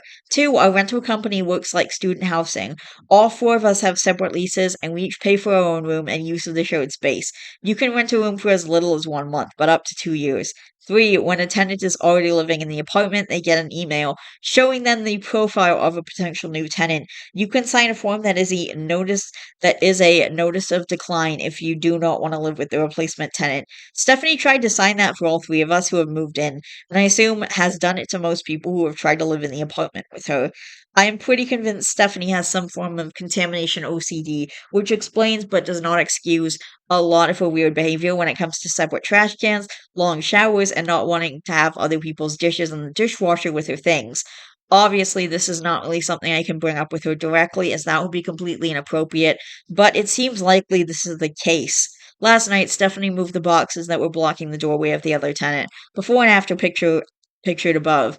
I've now met that tenant, Patrick, and he is not as concerned with the situation as he will only be living with us for a month.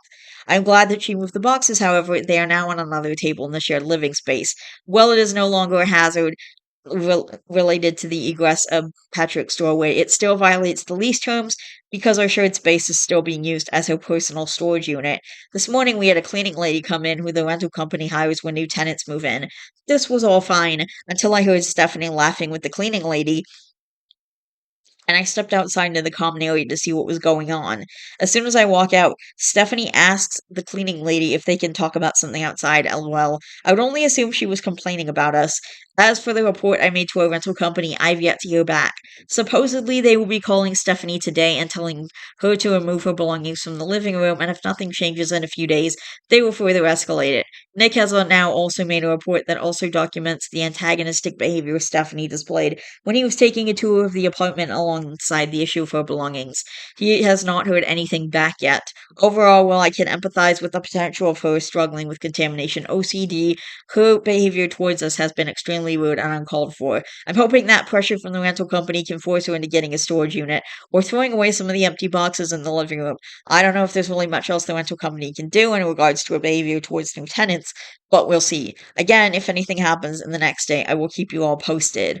If she really has this OCD, she should be living alone and not in a shared environment. I'm sure they can accommodate her medical needs, but keep it up and a united front. I'd also include she has some sort of relationship with the cleaning lady and might be fabricating things. And LP says, I absolutely agree with you. I think she would be better off finding a place for herself. She was trying to do that in this apartment by scaring people off or denying people before they could move in, but unfortunately she couldn't keep that up forever. She wants that single room pricing while being able to take up the extra room for herself. Ding, ding, ding, ding, hit the nail on the head. This apartment looks nice compared to some I've seen in the city, and I think Stephanie doesn't want to lose the $1,200 rent for that nice of a place, but doesn't want to have to share it with roommates. Yeah, that's super messed up. Alright, I want to try and find a different story. Alright, so we've got a bunch of. Okay, blah blah. So there's a lot going on. Okay, do. Alright,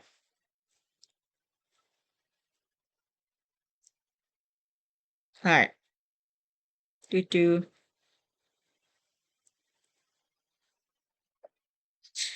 Okay. Oh boy. Alright. So this next one is from another subreddit that I don't think I've ever read from before, at least on my on my account or on my YouTube channel. R/slash settle this for me. Washing your hands every time you touch raw meat. Help settle this for us.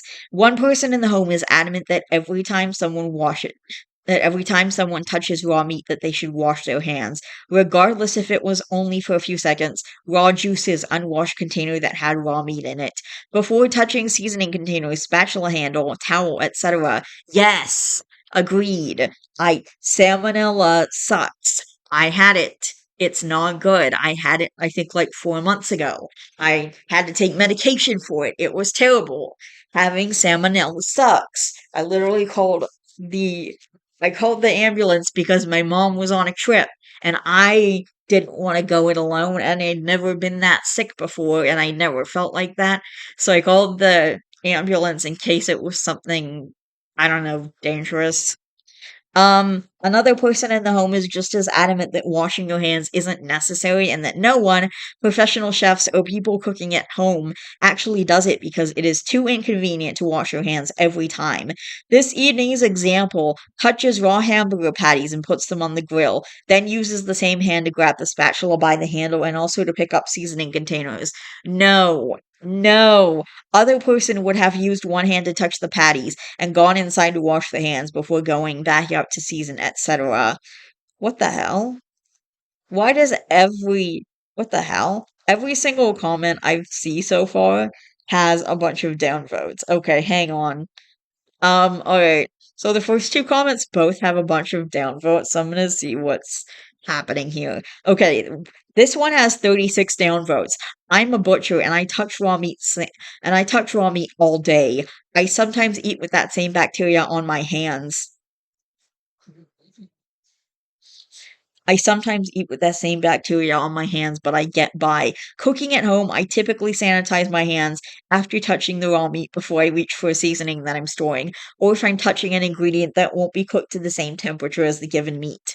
The one time where it's totally okay, and then this next one has 33 downvotes. The one time where it's totally okay to say fuck it is grilling hamburgers outside. Not pork, not chicken, just beef hamburger patties. It's never going to be an issue. Burgers are a pain and beef is safe to eat raw. Is it though? There's not much difference between touching raw burger meat and wiping rare burger juices off your hands with a napkin.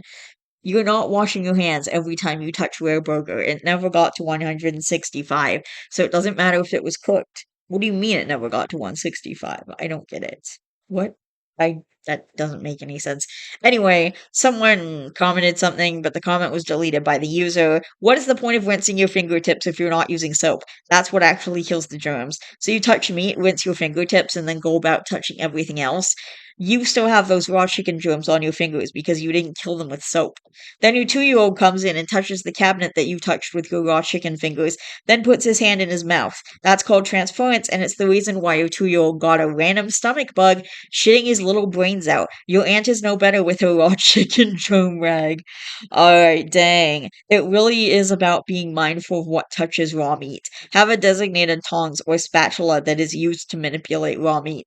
Wash the tool when switching to a different group of meat. If you do it right, you will never touch raw meat with your hands. If you do have to touch raw meat, you should wash your hands immediately after. Yeah, that's the smart and professional way to do it. That's what I typically do. However, the question Opie asked was about touching raw meat with your hands, and if that was okay to not wash, which is never okay. If I'm touching chicken with my hands, I will not reach for the spices until washing my hands. That's just proper hygiene. Okay, I'm actually curious. Let's go to the subreddit and see what is on it.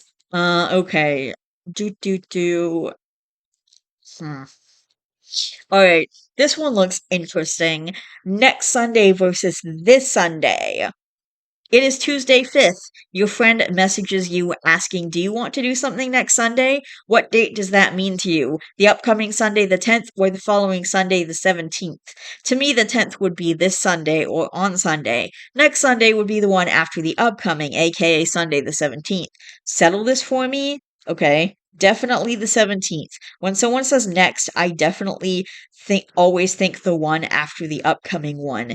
And then the Settle This mod also posted some a bunch of links to a bunch of different posts. Let's see. This Thursday versus next Thursday. The day is Friday 11th 29. I say we have an event next Thursday. What day do you think I meant? My wife argues that I'm saying Thursday 12/12, and if I meant 12/15, I should have then said this Thursday. I'm Oh, no, 12/5. I should have then said this Thursday. I'm arguing that 12/5 is the next Thursday that will happen chronologically from today, therefore next Thursday is correct. I argue even further that this Thursday is not specific enough to determine a specific date, because one could phrase it as this next Thursday or this past Thursday. Either way, so this Thursday is too ambiguous to set a date by. What day is next Thursday? IMO. This means the next one that is coming up. Next is the one after that, unless it is that particular day. E.g., this Tuesday is the one in 2 days, next Tuesday is the one in 9 days, but next Sunday is the one in 7 days, as in 1 week from today. Yes, but this is only true for next, if this exists. Technically, the next Tuesday we have is in 2 days, considering there is not one before it. However, I do agree I use it the same way as you. But I also always specify and say, not this Thursday, but next Thursday. I agree with all of this. Not this Thursday, next Thursday means it's over a week from now. Next week, it's when all the next days happen. 12/5 for sure. If you're in the same week as the day, i.e., it's Monday and you plan to go out Thursday, you say this Thursday because it's in the same week. If it's Friday and you want to go out on Thursday next week, it's next Thursday because it's next week. Next week doesn't mean 2 weeks from now. That's how any that's how any reasonable person would understand it. If OP was to indicate the Thursday on 12/12, they would say the Thursday after next. And since it isn't next Thursday, it would be logical to clarify it with the date of 12/12. There's literally like a few different okay, this versus next. Help me settle an argument that is like arguing politics in my family. If I said to you, I'm going on a trip next February, when would you take that to be? If you told me right now or any time in 2023, I would take it as February 2024. If you told me in January 2024, I may think February 2025. But if you said this February, I would definitely think February 2024. If you told me during February 2024, I would think February 2025. If you told me in March 2024 or any time after February, I would think February 2025, going back to the first point. So I guess it all depends when you're telling me in relation to February, lol. Interesting. So what if I said this January or next January instead? How would you interpret that? This January is the one happening in 3 months. Next January is 2025 January. Yeah, that's what I would interpret them as, but it doesn't follow the same logic as that for February. Vegetable Chef 7503, original poster, seems to be using this and next to mean this year and next year. Wow. Okay, this is really crazy. There's like four other posts that have that same, you know, they have the same deal. So that's super interesting. Okay, interesting. Dealing cards. Let's see about this one. Wait a sec. Why is it just showing me the please read the existing top level comments before you respond to this post. Wait. Oh man. Okay, this is weird. I don't understand. Oh, there we go. Okay. I don't. That was weird. Dealing cards. My wife and I are playing cards with our 6-year-old who wants to deal. I say when you deal, each person gets one card at a time, rotating through until everybody has enough. My wife says you could also just give everybody the appropriate number of cards at once, then do the same for the next person, etc. She is clearly wrong, right? Right? With like a bunch of question marks. Realistically, it shouldn't matter, and I've seen both methods used. I certainly wouldn't raise a stink about either, but personally I like the one per person method. It does matter, it changes the order of the cards and which ones are in each hand. Check with the casino or professional poker tournament and see if they think it's dealer's choice. I like that we're that we're looking into professional dealers now when this is a 6-year-old child. So I would just let my kid do whatever they want personally. I personally don't care. I'd be like, and do whichever one you want. Nobody cares. Who cares? I'm not trying to be rude, I just want to understand. Can you please explain this? My immediate thought is that since the cards have been shuffled, the way they're dealt out shouldn't matter since each card drawn would be random. I'm trying to work out why that doesn't work. Because cards are rarely well shuffled, and most games sort the cards into things where consecutive cards make a nice hand. Dealing one per person mitigates this some. Throw in a good deal of superstition, and you'll find people who really care about this. My immediate thought is that since the cards have been shuffled, the way they're dealt out shouldn't matter since each card drawn will be random. No shuffle is perfect. One sec. No shuffle is perfect. In fact, most shuffles do not sufficiently randomize the cards from previous plays. This is one of the reasons why at casino card tables, whole decks are changed out regularly. Dealing the cards individually is another effective method of randomization, especially if the cards are placed in the hand or on the table in sorted groups during the game. For a very casual player, it shouldn't matter, but there are non zero numbers of average players who are good enough at pattern recognition that dealing cards in packets when not part of the rules of the game can gain an edge. It's better it's better for randomization to deal individually when not otherwise stated. Agreed that it does matter. Because not everyone shuffles well. Some cards get stuck together. So if you don't shuffle well after a game that groups them together, if you give everyone 5 cards at once, they are likely to get several cards that already match. If you give each person a card, that is less likely to happen. You don't see them dealing 5 cards at once to each person in Vegas or on TV during poker games. Again, professional level stuff when we're talking about a child and a random at home game. If you were playing cards with kids, dealing 5 cards to each person is okay, but if you did this with adults, you would be accused of cheating, and if it was the old West, the table would have been tossed to the side and guns drawn, and why not teach them the correct way from the start? I guess. Alright, I gotta take a little break. I'll be back soon. Like, I don't know, 45 minutes?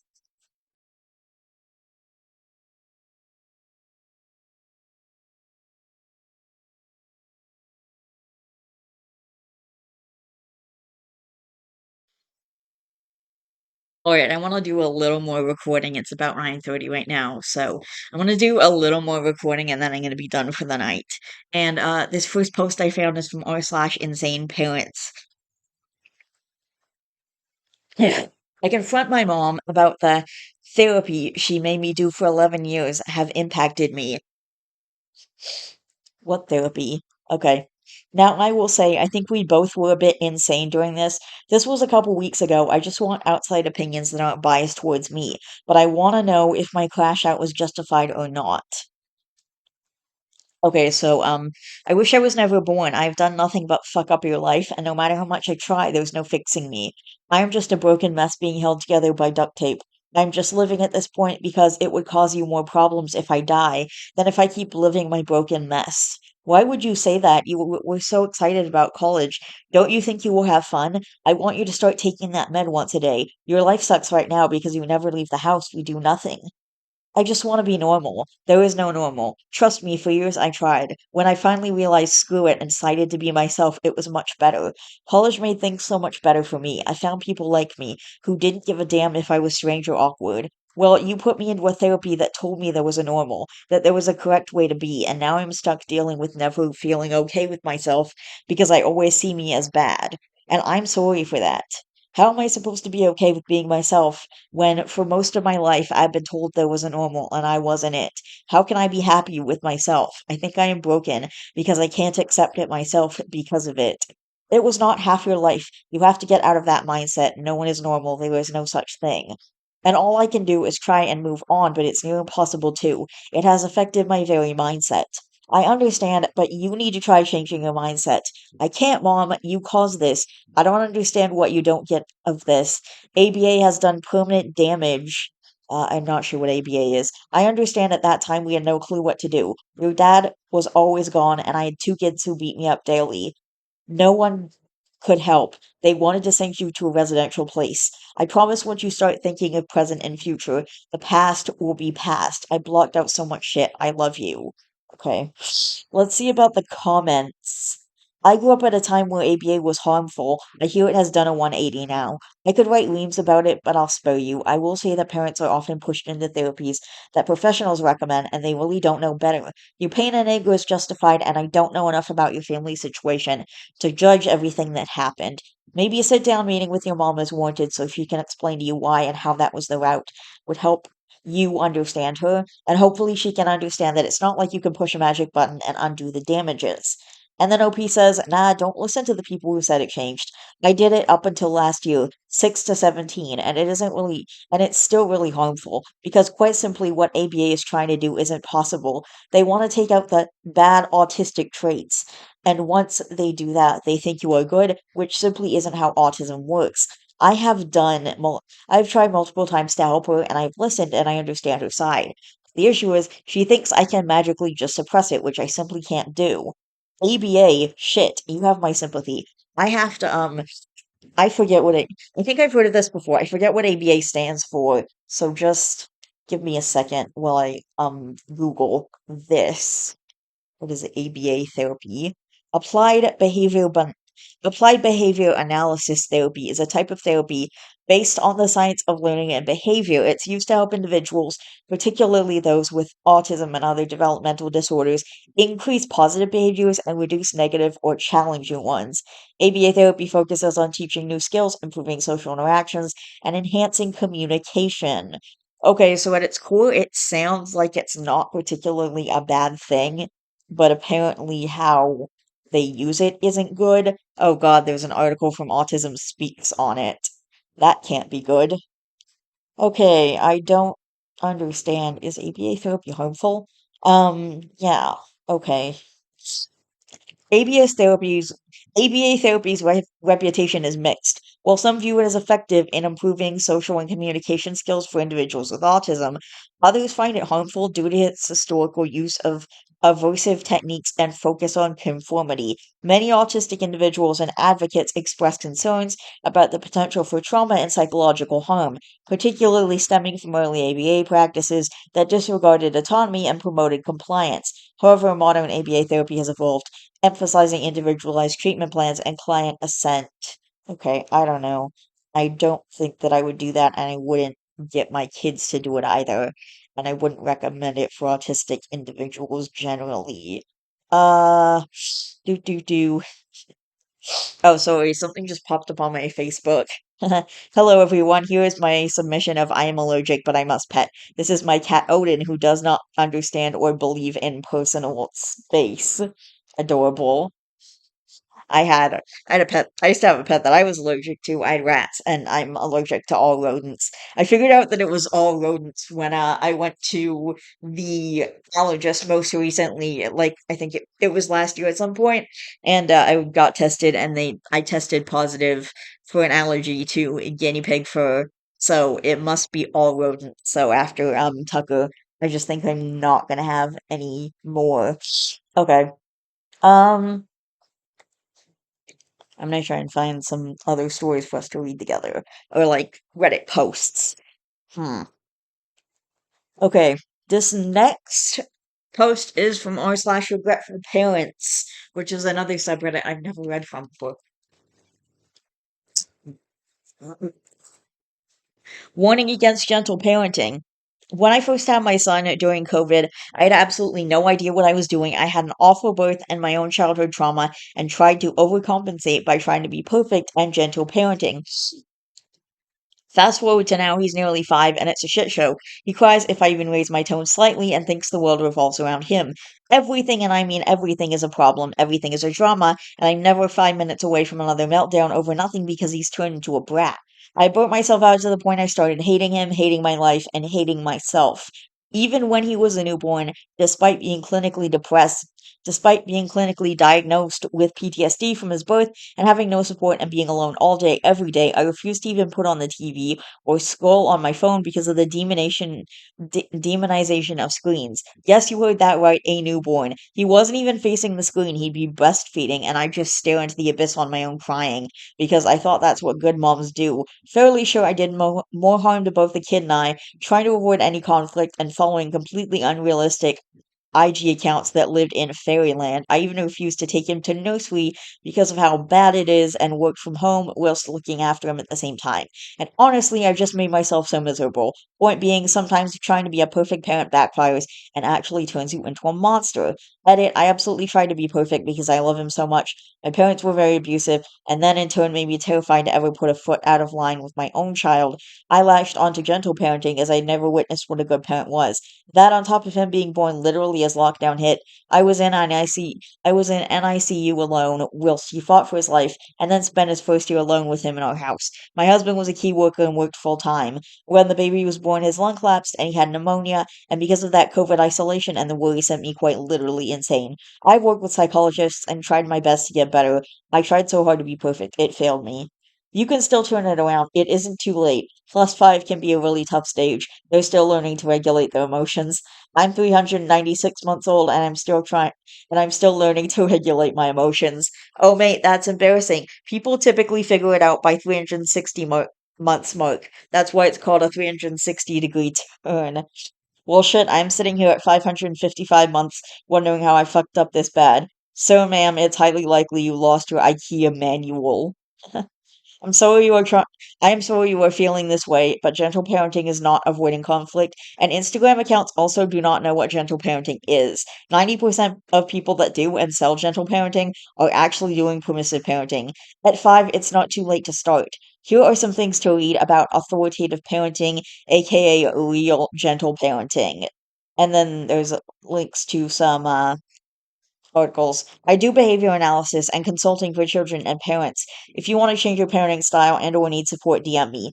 My parents did gentle parenting before it had that name. It meant consequences were losing privileges or doing something productive from our tiny desks. My sister had to turn off cartoons and do math problems. She later majored in applied math, and always being asked why we were mad if we did something. Talking to kids, even when their vocabulary is limited, teaches them how to use words to handle conflict. I know you're frustrated. Sometimes I get frustrated too.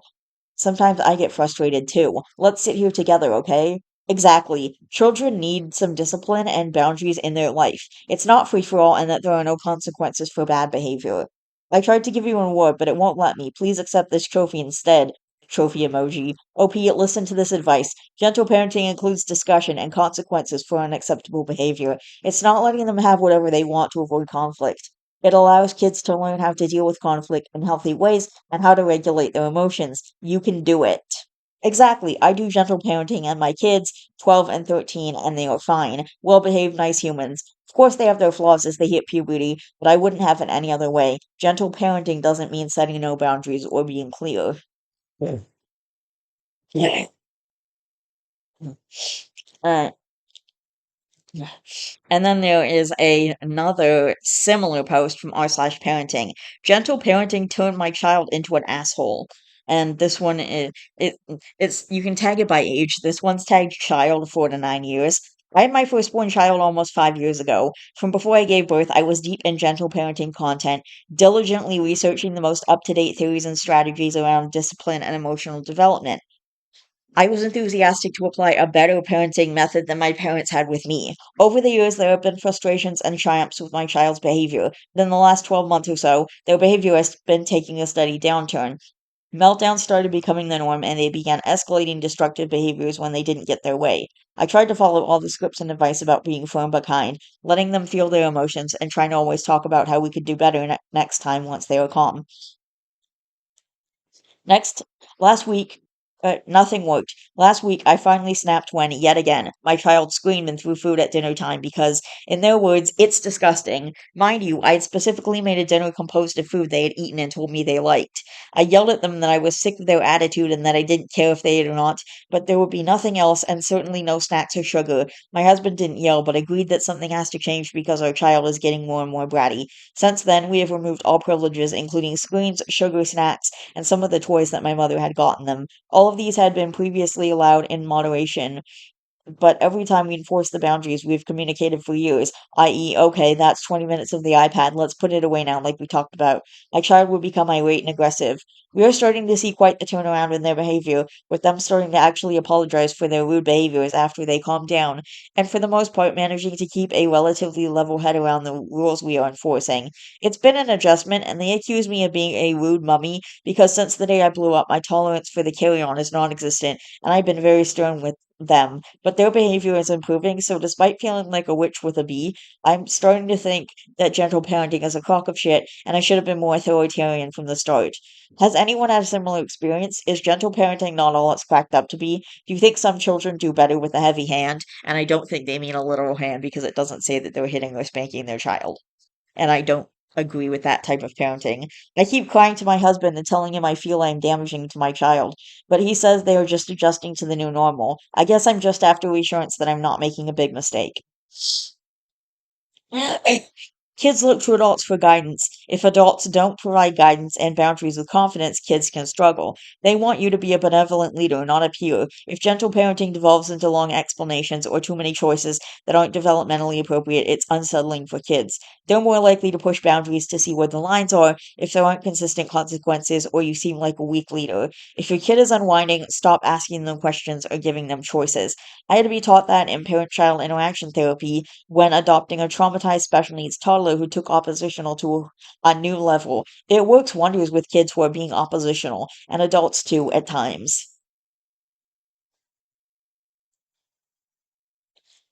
I did not know parent-child interaction therapy was a thing.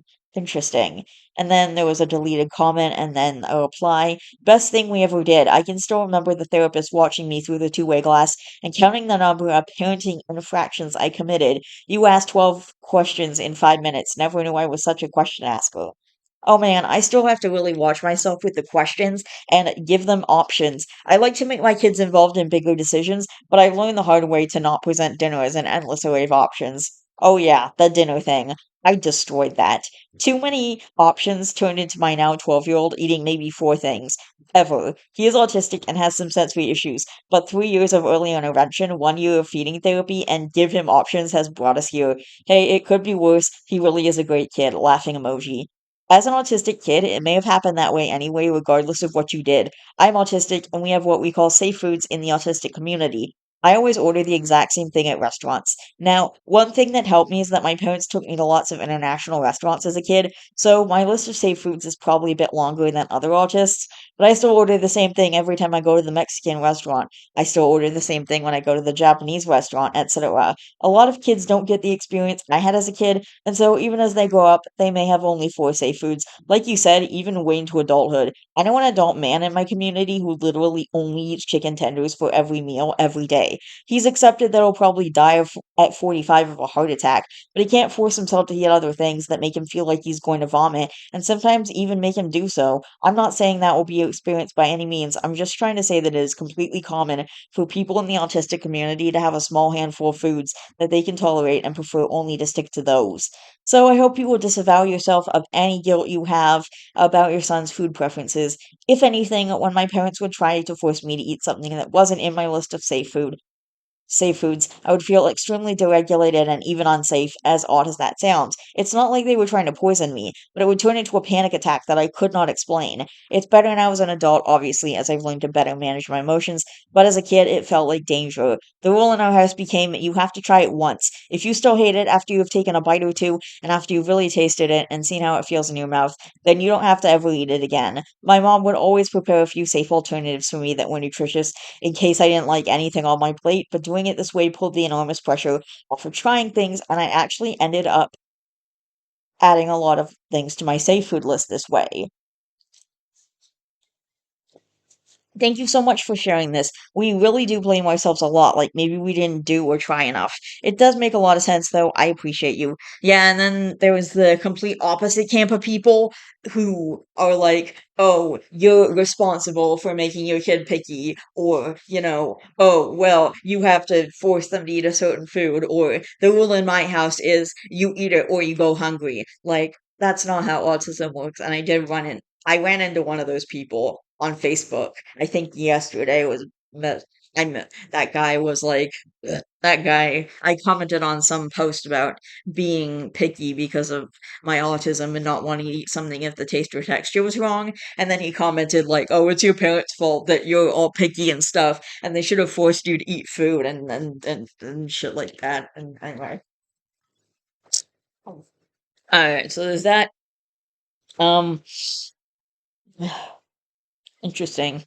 Oh my god, and then there's one from r/teachers. Fed up with gentle parenting. Alright, I don't know. R/ off my chest. Why aren't parents parenting anymore?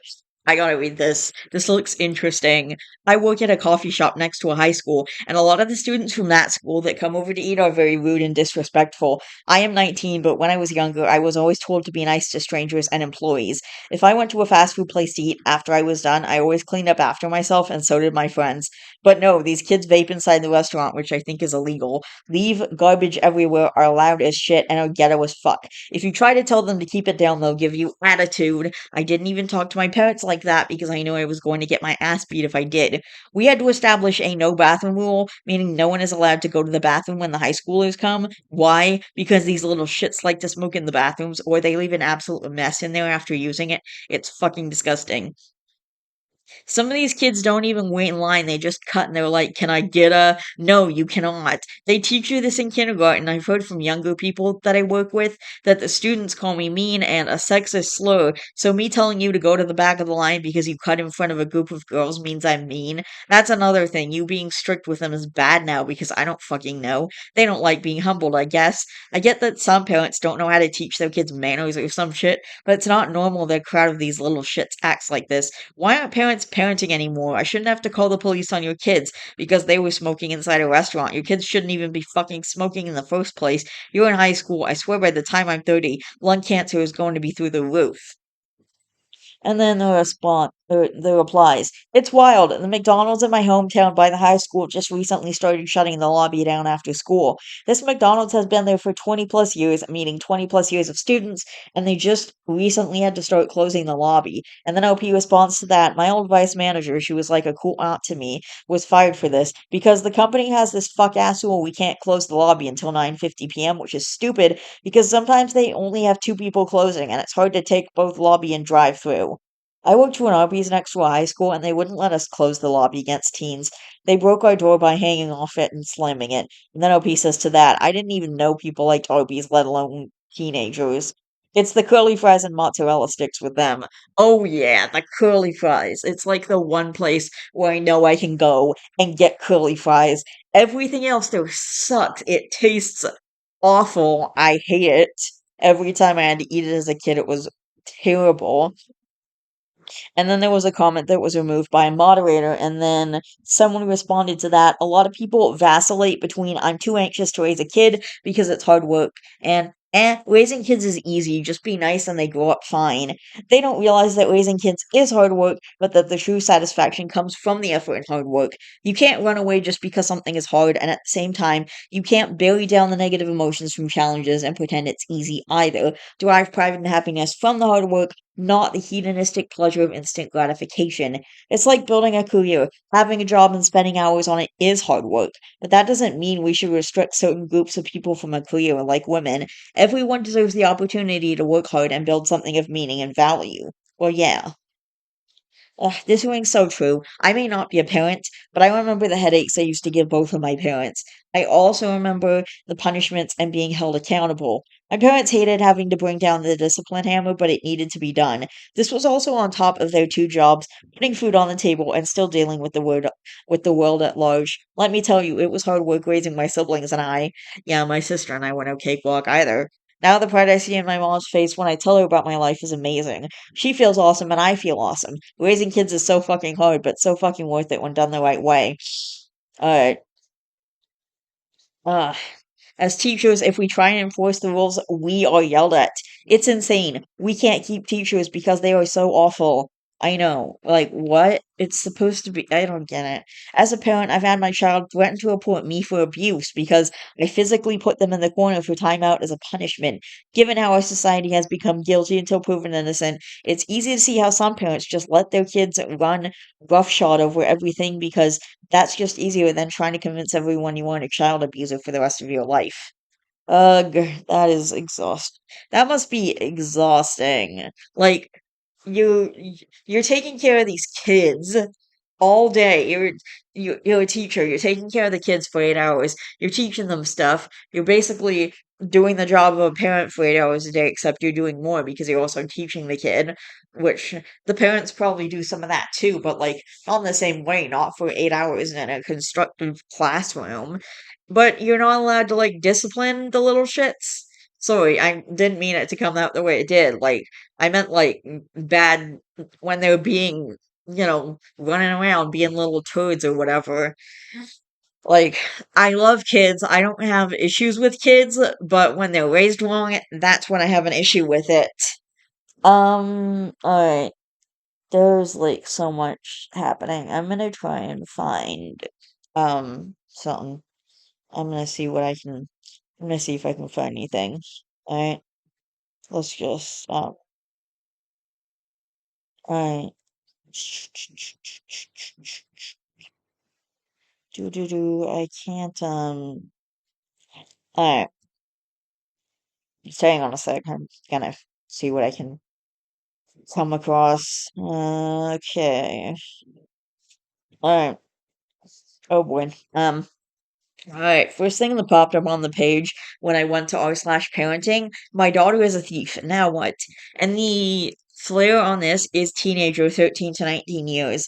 I am at a loss of what to do. That last week, I'm a 40 female, and last week I found out that my daughter, I'm sorry, these things are written so weird, that my 13-year-old daughter has been stealing candy/snacks from our local gas stations at Walmart for the last 2 years. She told me that my brother, a 30 male, who was living in his trailer on our property at the time, had taught her how to do it.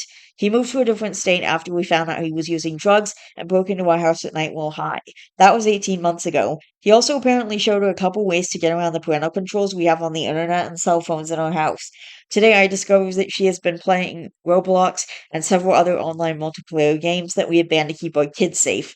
For the record, I've always made it a point to make sure that our children understand that there is a reason for all the rules we have in our house. I love it when my kids ask why. Anytime my kid breaks a rule, there is always a consequence, and I always sit down with them to explain why we have that rule. I never let those conversations end without telling them that I love them.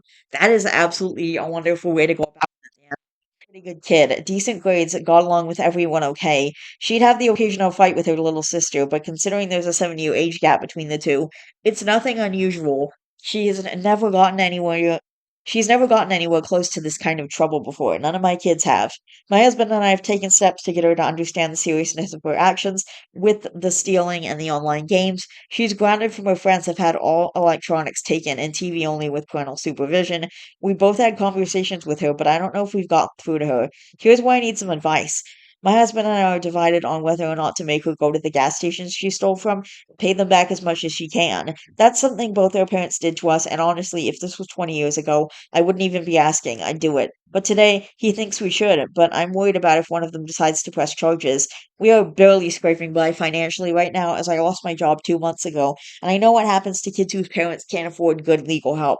I have a number of relatives who work in the legal system, lawyers, judges. One aunt is is the state sheriff, and I can't count the number of horror stories I've heard of poor kids being broken by our system because a judge wants to make a point during election season. We don't have the resources to hire a good attorney, even at the discounted rates my family has offered before.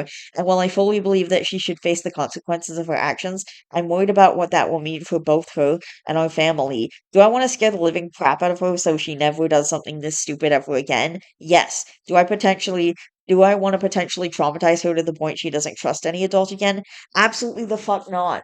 And I'm afraid if she ends up in court, that is what will happen. So parents have read it. What do I do? How do I teach her in a way that allows her to learn from this experience without breaking her? Any advice is appreciated.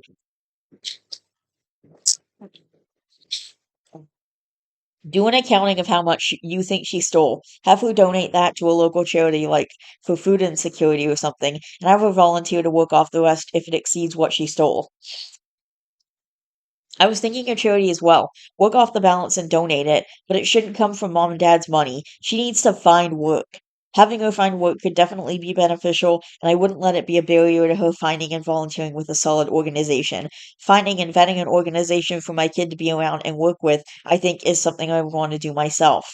I think the benefit of volunteering, whether she finds it herself or not, is working with other volunteers who tend to be motivated people and helping people. I think the spirit of service will always break down self centered behavior. Oh, absolutely. Volunteering is great too. Divide the amount stolen by minimum wage and make sure she volunteers at least that many hours.